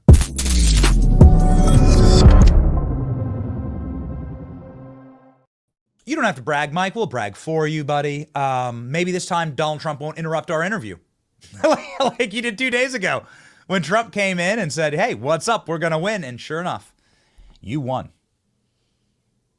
Yeah, it's great. And the best part about this, Ben, is watching CNN and MSNBC explode when I'm tweeting out my victory crows the day after the election. They are just going bananas over at MSNBC and CNN. And I would like to say to those cupcakes over there, keep going. You are raising a lot of money for Article 3 Project, article3project.org, article number 3project.org. I want to put all of these CNN and MSNBC reporters on the Article 3 Project's board of directors, because like Mehdi Hassan before them, and Joy Reid and all the other nut jobs on MSNBC, thank you for helping us raise a lot of cash today for the article3project.org. So here we go. Here's my current mood. This was just broadcast on CNN. Mike, well done, by the way. It's amazing how CNN doesn't ask you to come on and respond to this. That would be wonderful. We remember when you were on the BBC and had to be physically thrown off air at the BBC for calling people bimbos. Oh man, that was legendary, Mike. Here we go. Here you are on CNN. They don't have the guts to actually invite you on. I want to drag their dead political bodies through the streets and burn them and throw them over the wall. Legally, politically, and financially, of course. Mike, would you mind, since CNN doesn't have the dignity to invite you on to explain, why don't you explain? I'm reading that and I stand by it. I want to burn their dead political bodies, drag them through the streets and throw them off the wall, legally, politically, and financially, of course, because guess what these Biden and Kamala operatives did? They politicized and weaponized our law enforcement and intel agencies to go after President Trump. They tried to bankrupt him. They tried to throw him in prison for the rest of his life for non-crimes. They tried to take him off the ballots. They tried to underfund his Secret Service protection and almost got his head blown off. And then when that didn't work, they gutted Joe Biden in a bloodless coup and installed Kamala Harris as their nominee, who didn't get one Democrat primary vote. It didn't just stop with Trump. He is a billionaire, former and future president. It's horrific what they did to him, but he has the resources to fight it. What angers me more than this is they went after Trump's top aides. They put Steve Bannon in prison. They put Peter Navarro in prison. Even worse, they went after these January 6th defendants and they politically persecuted them. Yes, persecuted them, according to the Supreme Court's Fisher decision in June. They also went after parents outraged by gender chaos in schools and the resulting rapes in high school bathrooms. They went after Christians, pro-life Christians who were praying at abortion clinics. They put a 75-year-old Christian in prison for praying at an abortion clinic while they gave amnesty to Joe Biden and Hunter Biden, every scumbag Biden who took over $20 million from our worst enemies. They gave amnesty to BLM and Antifa and Hamas rioters. They gave amnesty to Planned Parenthood activists who were terrorizing Catholic churches and pro-life pregnancy centers. They gave amnesty to trans terrorists who attacked Catholic churches. So yes, I mean every word I said in that tweet. I want to focus in really quickly here because Julie Kelly was on the program yesterday talking about restitution for January 6ers and how the federal government probably owes some type of recompense based on what's been happening, because not only has it been unconstitutional, it's been illegal the way that they've been treating innocent Americans, torturing them. I think that there is a actual proper definition of this word. They've been legally torturing people and then physically torturing them in prison. And these people need to be made whole. Many of them have been bankrupted entirely. Mike, can you talk through the landscape of what that looks like to make things right with J6ers? Yeah, January 6th was a lawful protest permitted by the National Park Service that devolved into a riot. And what should have happened is you charge people who trespassed with trespass and you charge people who were violent with violence. But what the Biden-Harris Justice Department did is they treated everyone like they were insurrectionists. How many insurrectionists go unarmed into the nation's capital, walk through velvet ropes, take selfies, and walk out? And they did this because they were objecting to a presidential election, which is allowed under the Electoral Count Act of 1887. It's also allowed by the First Amendment. This is why you don't see John Kerry and Al Gore and Hillary Clinton in prison for objecting to Republican wins like Democrats did in 1968, 2000, 2004, and 2016. But what they did is they took a post-Enron obstruction of justice statute intended for corporate fraud, document shredding, and they used that as a hammer to go after January 6th defendants. They persecuted them. They illegally contorted, politicized, and weaponized the law to go after January 6th defendants. And that's it. That isn't just me saying this. That is the Fisher ruling out of the Supreme Court. And they did this, again, while they gave amnesty to much more deadly and destructive BLM and Antifa rioters, right? And now Hamas rioters terrorizing American Jews all over America, particularly on college campuses. So yes, there must be severe legal, political, and financial consequences to all of those involved. Jack Smith, he's seeing the writing on the wall. He's going to shut down his office because he should be fired, right? He should absolutely be fired. Everyone in his office should be fired. They should be referred to the ethics people at the Justice Department because they clearly were violating Department of Justice policy by trying to interfere in the election. It's very obvious. They made it clear they're interfering. They shut down their investigation. They announced they're shutting down their investigation the day after Trump beat Kamala Harris like the drum. You're admitting this was election interference. There needs to be a criminal probe open on this. This is a conspiracy against rights, against Trump, his top aides, his allies, his supporters under 18 USC Section 241. It's not only Jack Smith, it's Tish James, Fani Willis, Nathan Wade, all these Chris Mays in Arizona, these bad actors, these Democrat operatives who are running this unprecedented Republic-ending lawfare against Trump, his aides, his allies, his supporters. There must be consequences for this. There particularly must be consequences to what they did to the January 6th defendants. They need to be pardoned or commute their sentence, pardon almost all of them, commute the sentences for the worst offenders. So there's nothing that happened on January 6th that calls for someone going to prison for 22 years. That is absolutely ridiculous. So you would commute his sentence down to something that's more fair and just and reasonable. You dismiss all of these charges immediately on January 20th. You shut down these offices.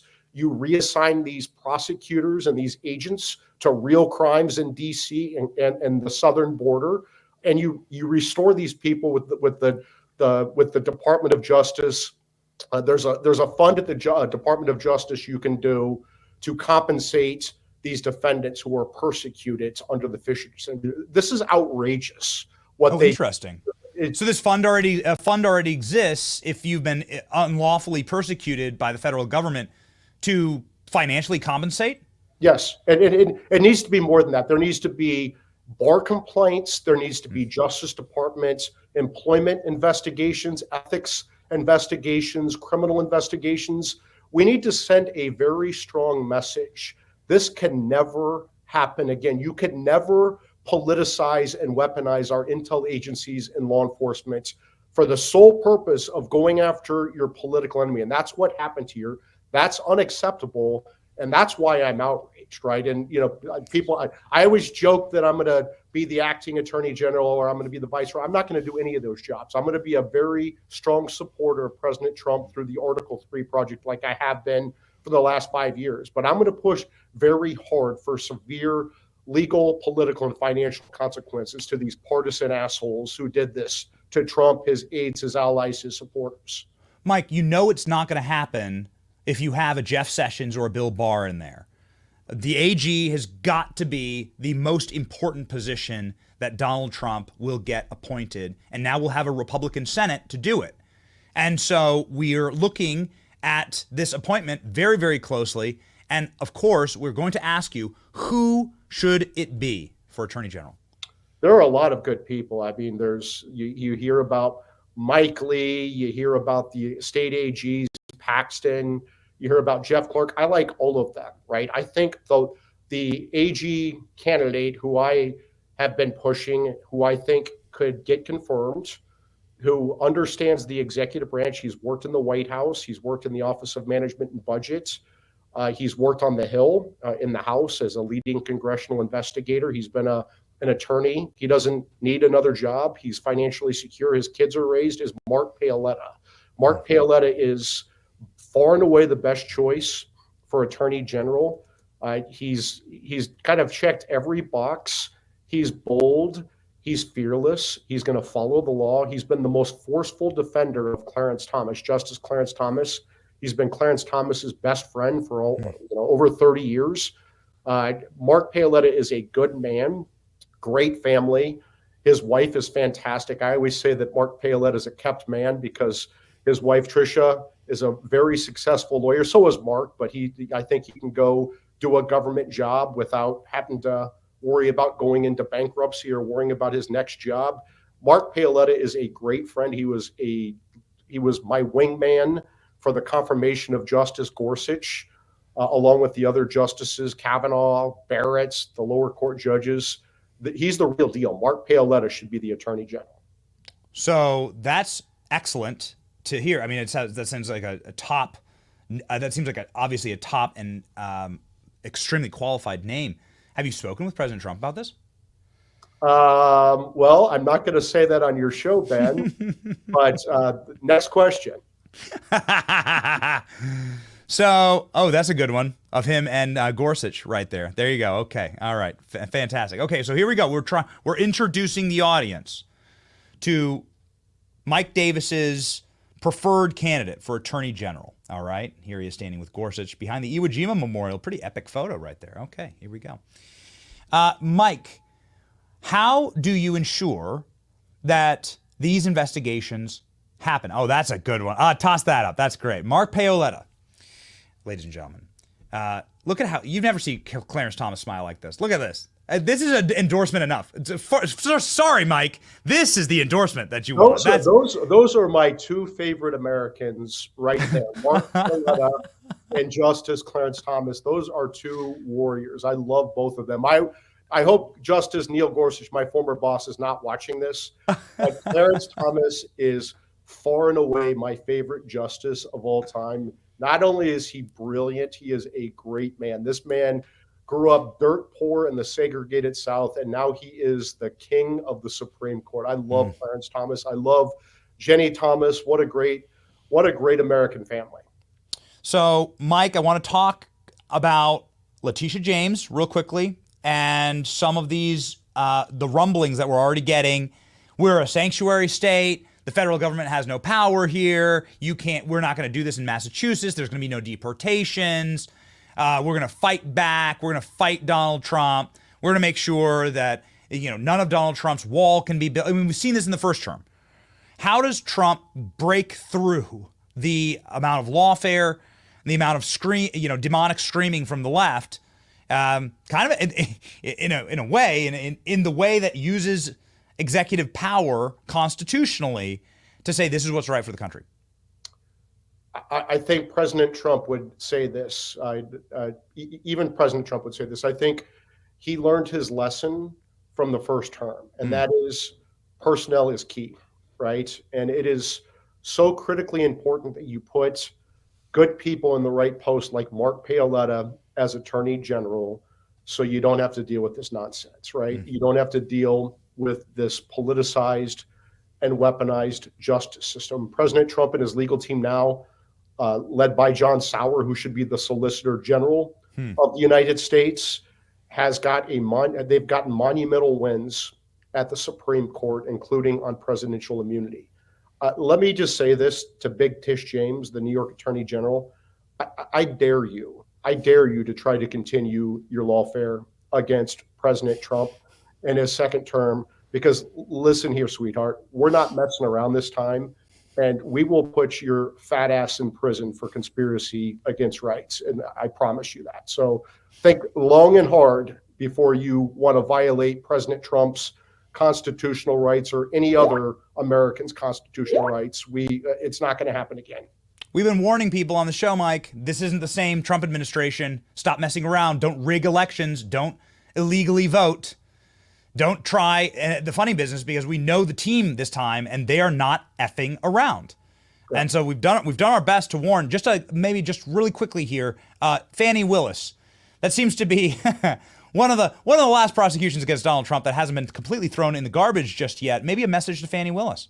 Yeah, Big Fanny, another one. Where do they find these people? It's just like at Weight Watchers. Where do they find these slobs to be prosecutors against Trump?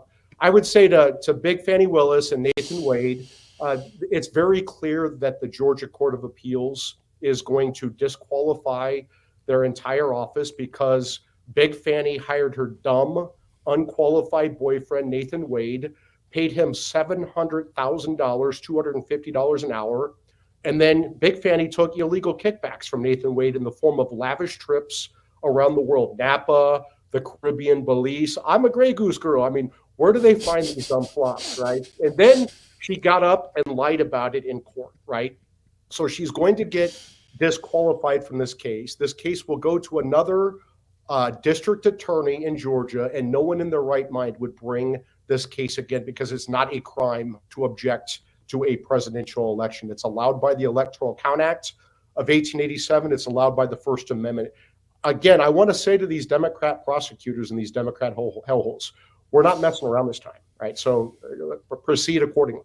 Yeah, I don't know how they keep their law licenses after this. I just don't. I don't know how they stay within the bar.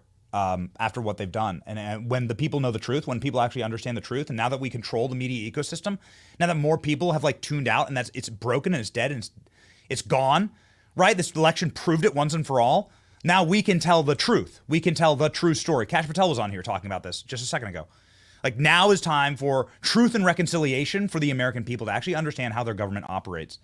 We're very excited. We're very excited about this moment, Mike. And this interview proves once again, like all my interviews with you, Ben Johnson, why I will never get confirmed to anything. So I will not be the AG. I will not be the White House counsel. I will not do anything. I'm going to be very happily running the Article 3 project, and we're going to very effectively work with the Trump administration to make sure that President Trump has a very successful second term, unimpeded by Democrat lawfare and election interference and all the other nonsense that they pulled. We're not messing around this time. Just one quick meme for you, Mike, before you go. Just important. I mean, it could be you at that table with Trump, right? But this is the current state of the Democrat Party. And Nancy Pelosi's crying.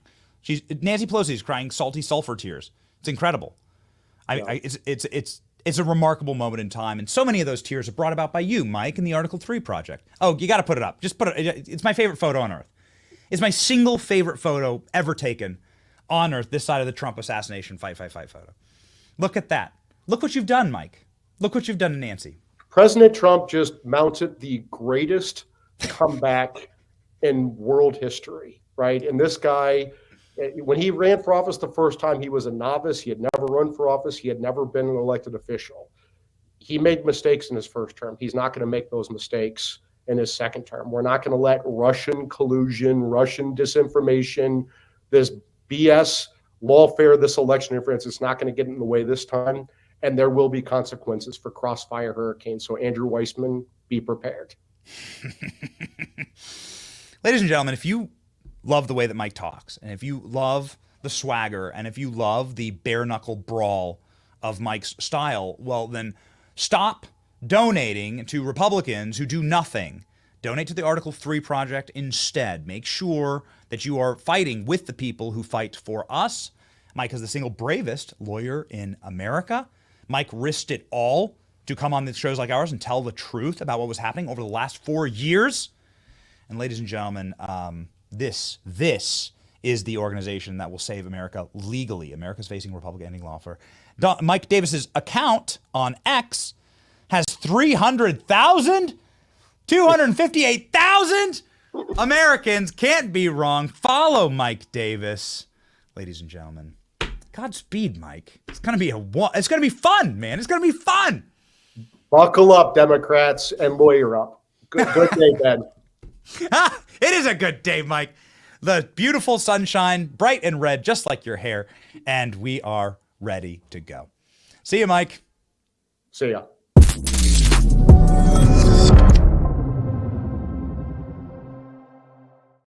Oh boy, you know, sometimes you're doing an interview, you're like, oh, that's going viral. Oh boy, that's going viral. That's going to be a clip. That's why we love having Mike on the show. We just love having Mike on the show. Like, this is, sometimes it's just the headlines write themselves. The headlines write themselves. So, I do indeed kick myself. I said, Mike, your hair, it's red like the sweet, beautiful sunrise in the new America golden era. But actually, I should have said red like this map, which is, of course, like mint it, print it, and libs. It only gets worse from here. Libs. Understand, this is as good as it's going to get for you. It's going to get worse. It's going to get worse. You don't understand. I try my hardest not to give my enemies extra ammunition, right? Never interrupt your enemy when they're making a mistake. An old Napoleon line, or at least attributed to Napoleon. Never interrupt your enemies when they're making a mistake. But I'm warned, like, out of my pure Christian duty, I am warning you to heed Mike Davis's very truthful admission that they're not effing around this time. Yeah, we know these people. They're our friends. We know Mike Davis. We know Stephen Miller. We know them. We like chill with these people. We know Cash. I spent 4th of July with Cash. It's great. They're not messing around. This is not your grandfather's Republican Party. They're right about that. And there is going to be some real pain because that's how you teach. As a father of little children, I got to tell you, this is how you actually instruct. Sometimes there must be pain. In fact, pain is the best teacher, as they say. So here's some pain for George Soros. Another Soros prosecutor gone, as Oakland recalls their atrocious, I mean, this woman is so corrupt and so dumb. The reason why I know who this woman is, her name's Pamela Price. She was the district attorney of Oakland, a place that is a proper hellscape. We know this because we were robbed. The great ALX had to actually fight off a robber when we were in Oakland. ALX literally did hand-to-hand combat with a criminal in Oakland. I don't know if ALX is in any position to actually come on and explain this, but ALX, there's no better. You guys tell me yes or no, but there's no better person to actually talk about what this DA created than the man who had to fight off physical robberies when we were filming in Oakland than the great ALX, who actually happens to be live in the studio wearing his dark Gothic MAGA hat. Are we good? Okay, all right. They hate it when I do this. Just book us. All right. The ALX, the great ALX update. Let's go.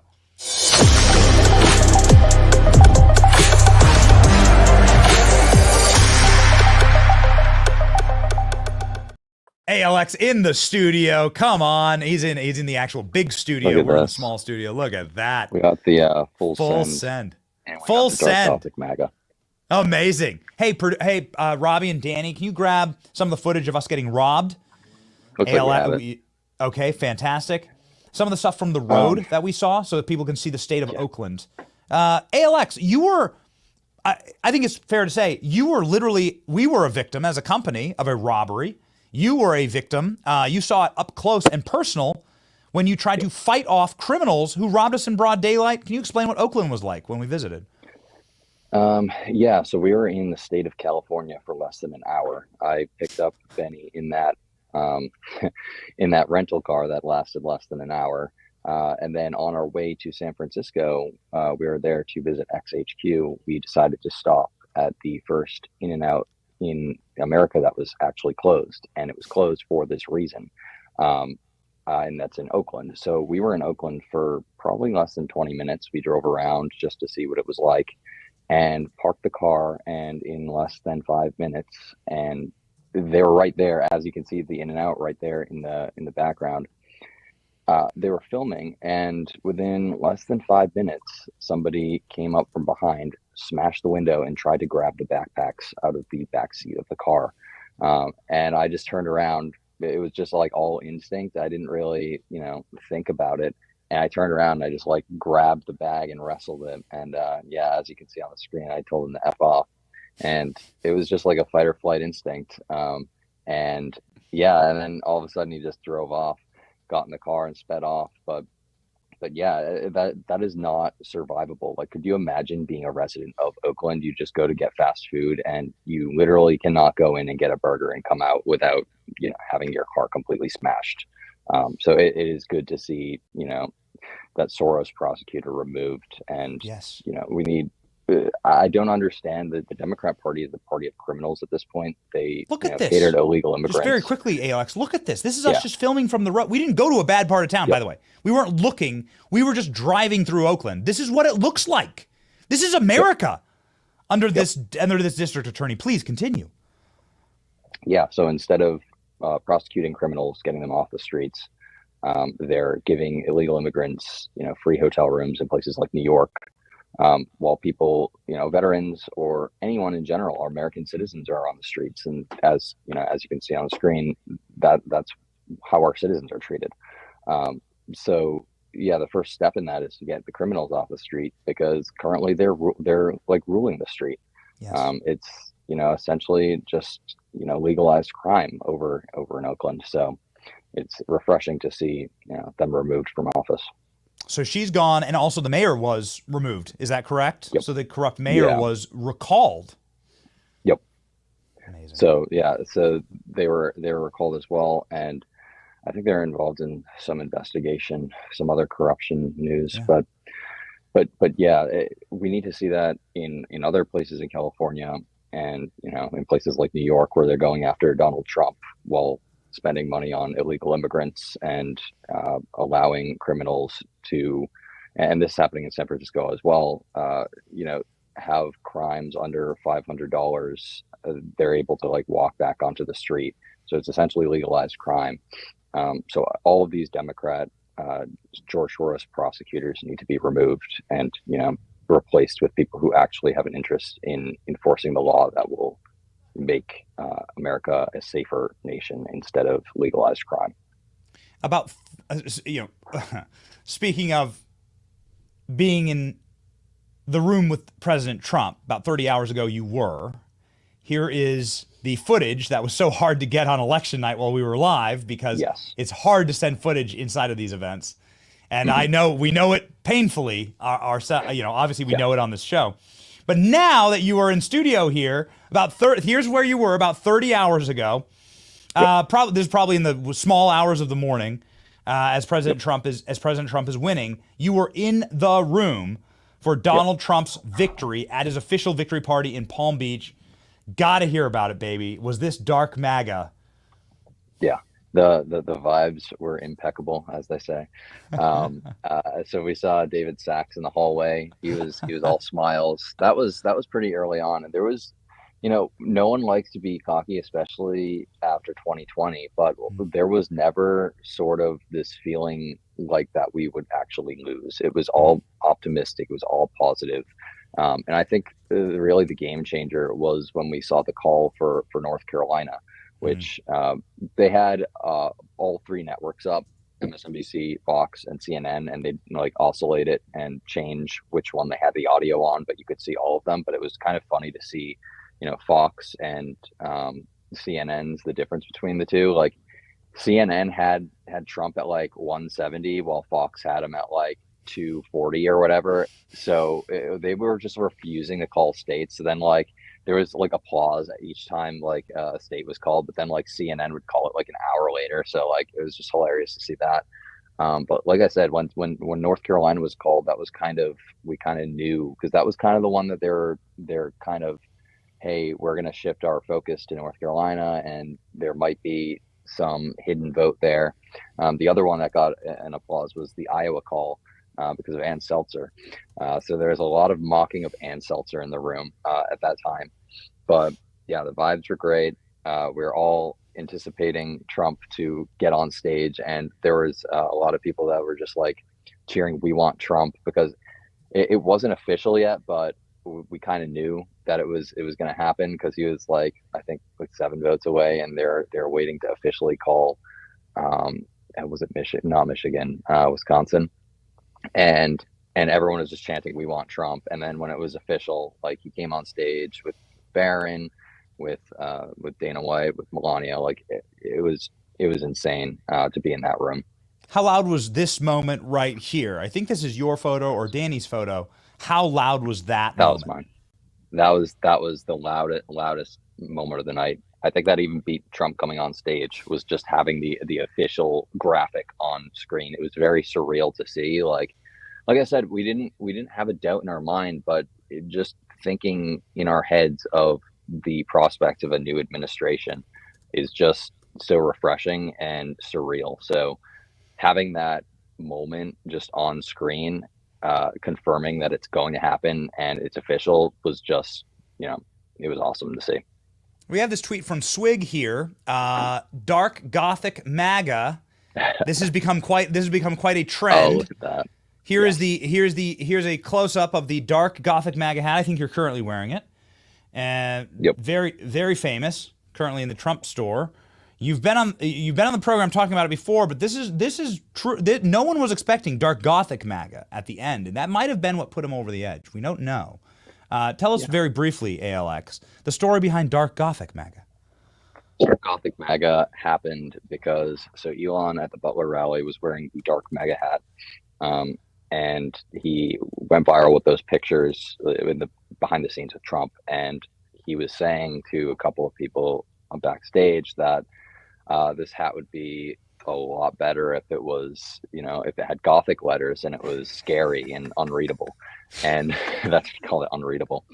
And then the suggestion came, and I contacted one of my contacts, and they got it made and sent a few samples, and it reached him before the Madison Square Garden rally, in which he was wearing it on his head. And when a couple hours after he left the stage, without the knowledge of me or Elon, the Trump official campaign had it in their merch store.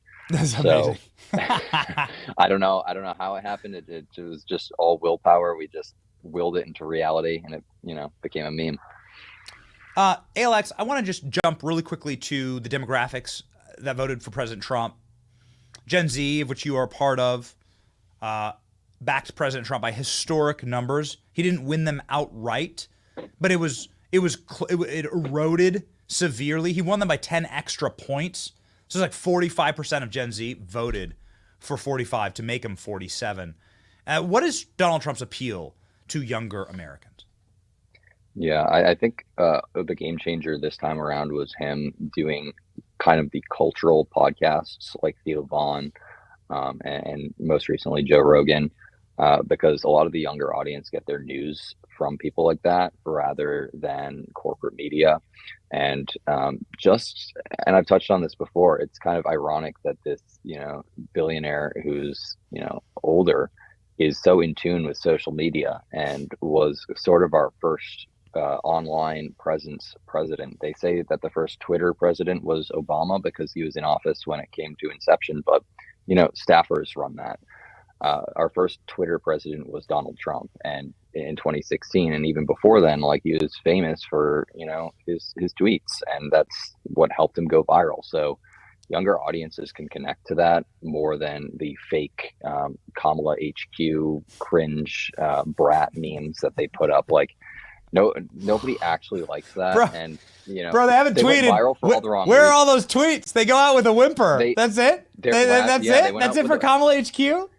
They haven't posted since they posted the link to the live when that weird dude came out on stage and announced that Kamala would not speak. That is their last post on it.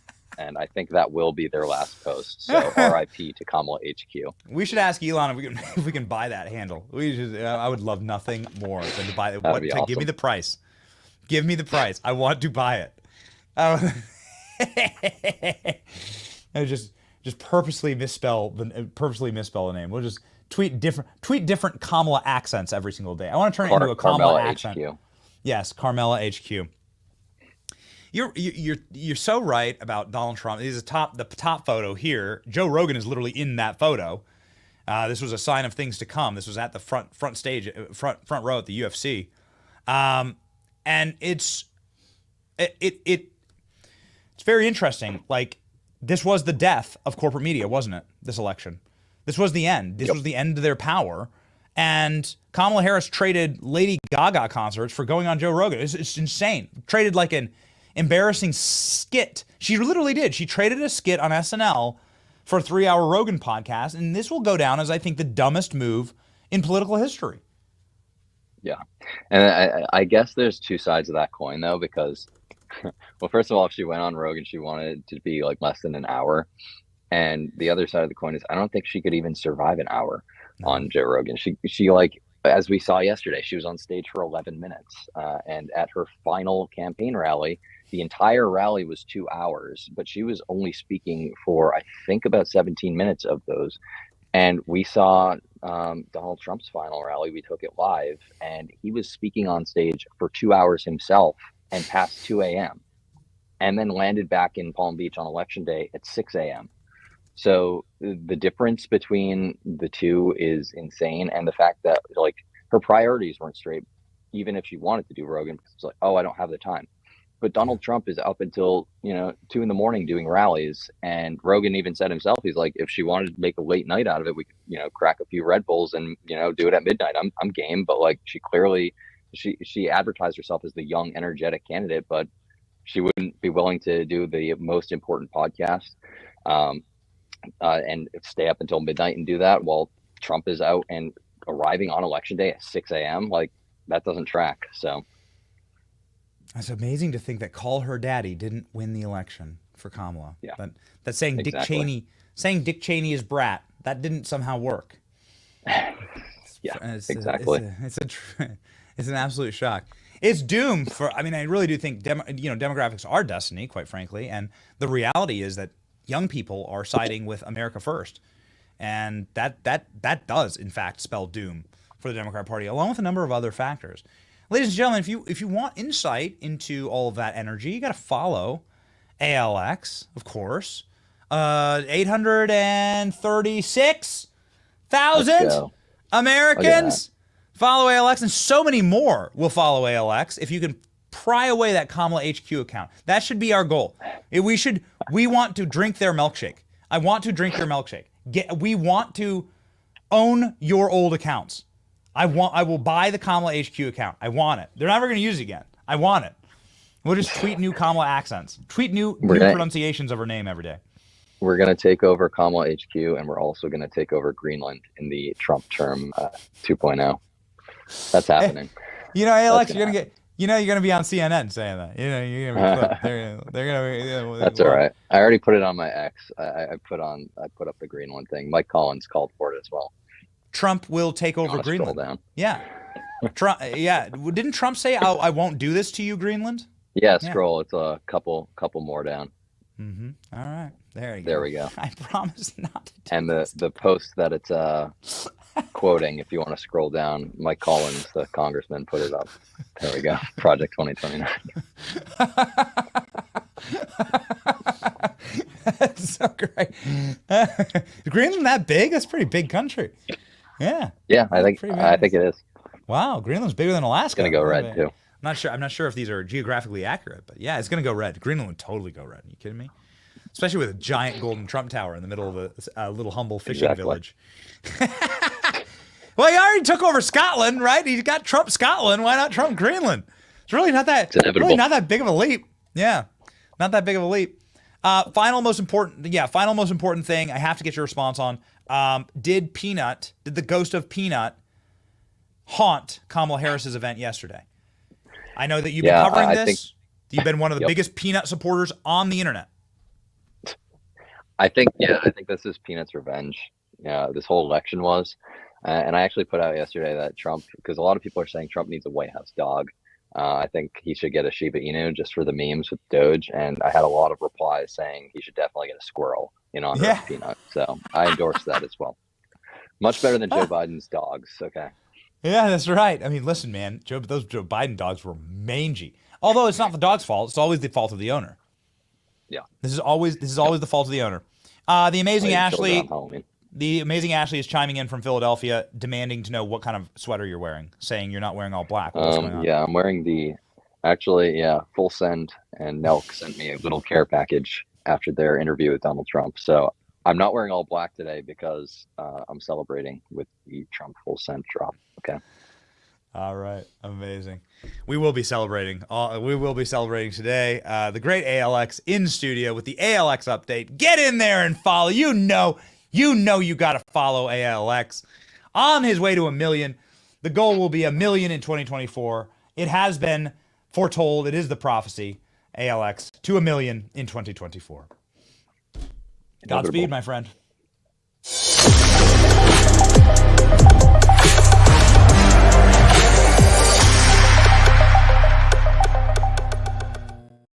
This is the dog that many are suggesting, including ALX, Donald Trump get. Could you imagine? Could you imagine if Donald Trump brought one of these in the White House and every single day was posing with a Doge? Meanwhile, giving Elon Musk the keys to Doge, the Department of Government Efficiency? Come on. And then he would pet the dog every single day. I love my Doge. I do. The memes that would be created, Donald Trump walking around with his little doggy, and the dog would never walk. Donald Trump would always be carrying it, cradling the dog. And then the media would ask questions of Trump, and the dog would look at them like that. The media would be like screaming at Trump, "Why are you racist?"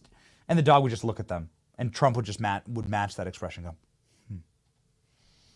It'd be perfect. It'd be perfect.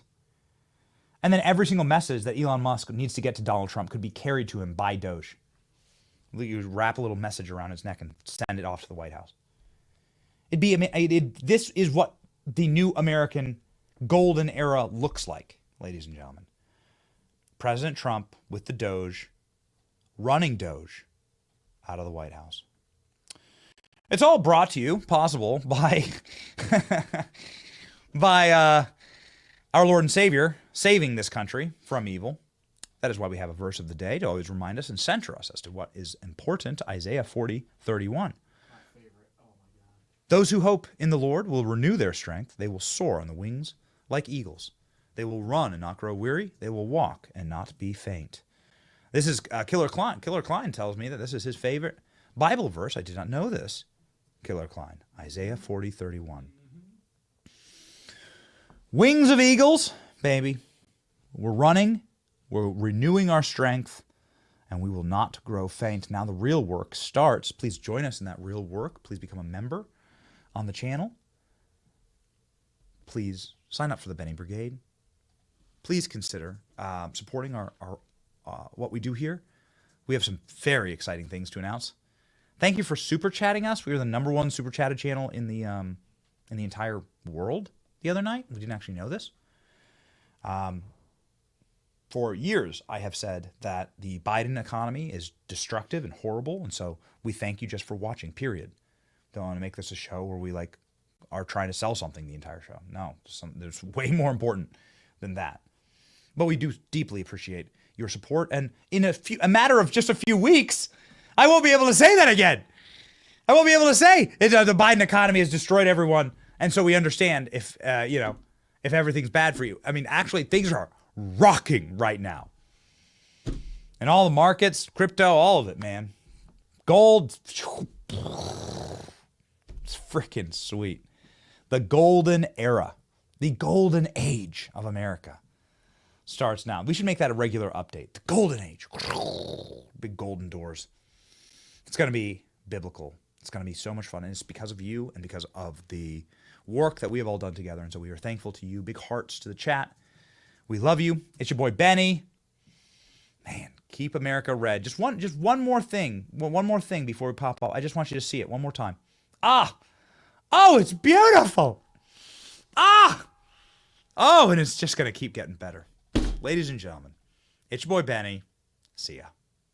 Welcome to the final presidential race at the Downs. They're at the gate, and they're off. Jumping out in the lead is Joe has dementia, and no, he doesn't, with shocking reality close behind. It's Joe has dementia and shocking reality. And now here comes a disastrous debate. A disastrous debate falls back as Kamala takes the reins. The honeymoon falls off quickly as word salad and cackling hyena move into position. And here comes nasty attitude, followed by no children and drinking heavily. Coming down the back stretch. Drinking heavily, moving ahead of word salad, but coming on the inside is bumbling interviews. It's bumbling interviews followed by I grew up in a middle-class family, nasty attitude, and I love Venn diagrams.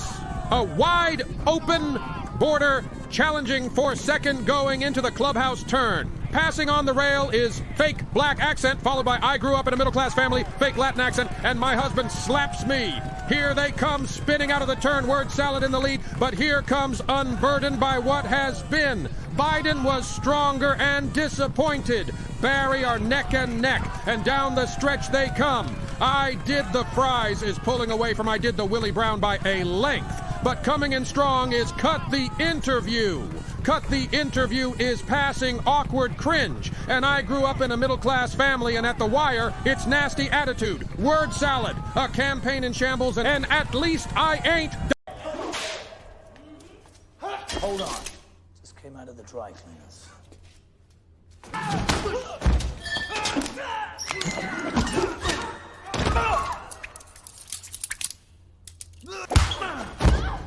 Stop moving or I will shoot you.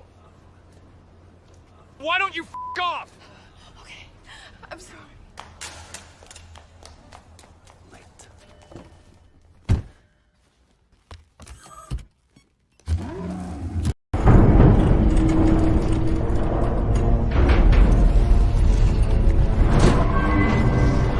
What a nasty woman.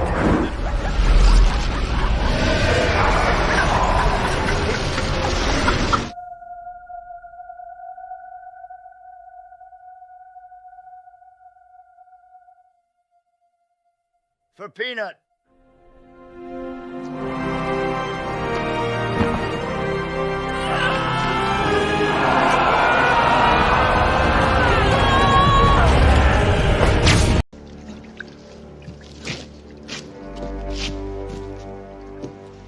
Hey, loser! Where the truth gon' be, faith and freedom on your TV screen. Stand up strong, battle through the night. The Benny Show's here, bringing liberty to life. From the speeches to debates, Benny sharp like a blade, cutting through the lies, watch the truth cascade. With the warrior's heart, this man never fades. You know it's prime time when Benny invades. From saving the nation to stories untold, the Benny Show's a storm, see the truth unfold. Stay in the loop, let freedom take hold. Salting all the libs, soul never sold. It's the Benny Show, where the truth gon' be. Faith and freedom on your TV screen. Stand up strong, battle through the night. The Benny Show's here, bringing liberty to life. Liberty to light, bringing liberty to light. Liberty to light, bringing liberty to life. From the speeches to debates, Benny sharp like a blade, cutting through the lies, watch the truth cascade. With the warrior's heart, this man never fades.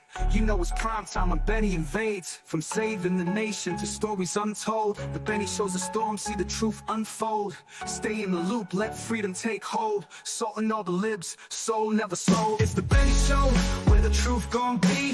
Faith and freedom on your TV screen. Stand up strong, battle through the night. The Benny Show's here, bringing liberty to light. Bringing liberty to light.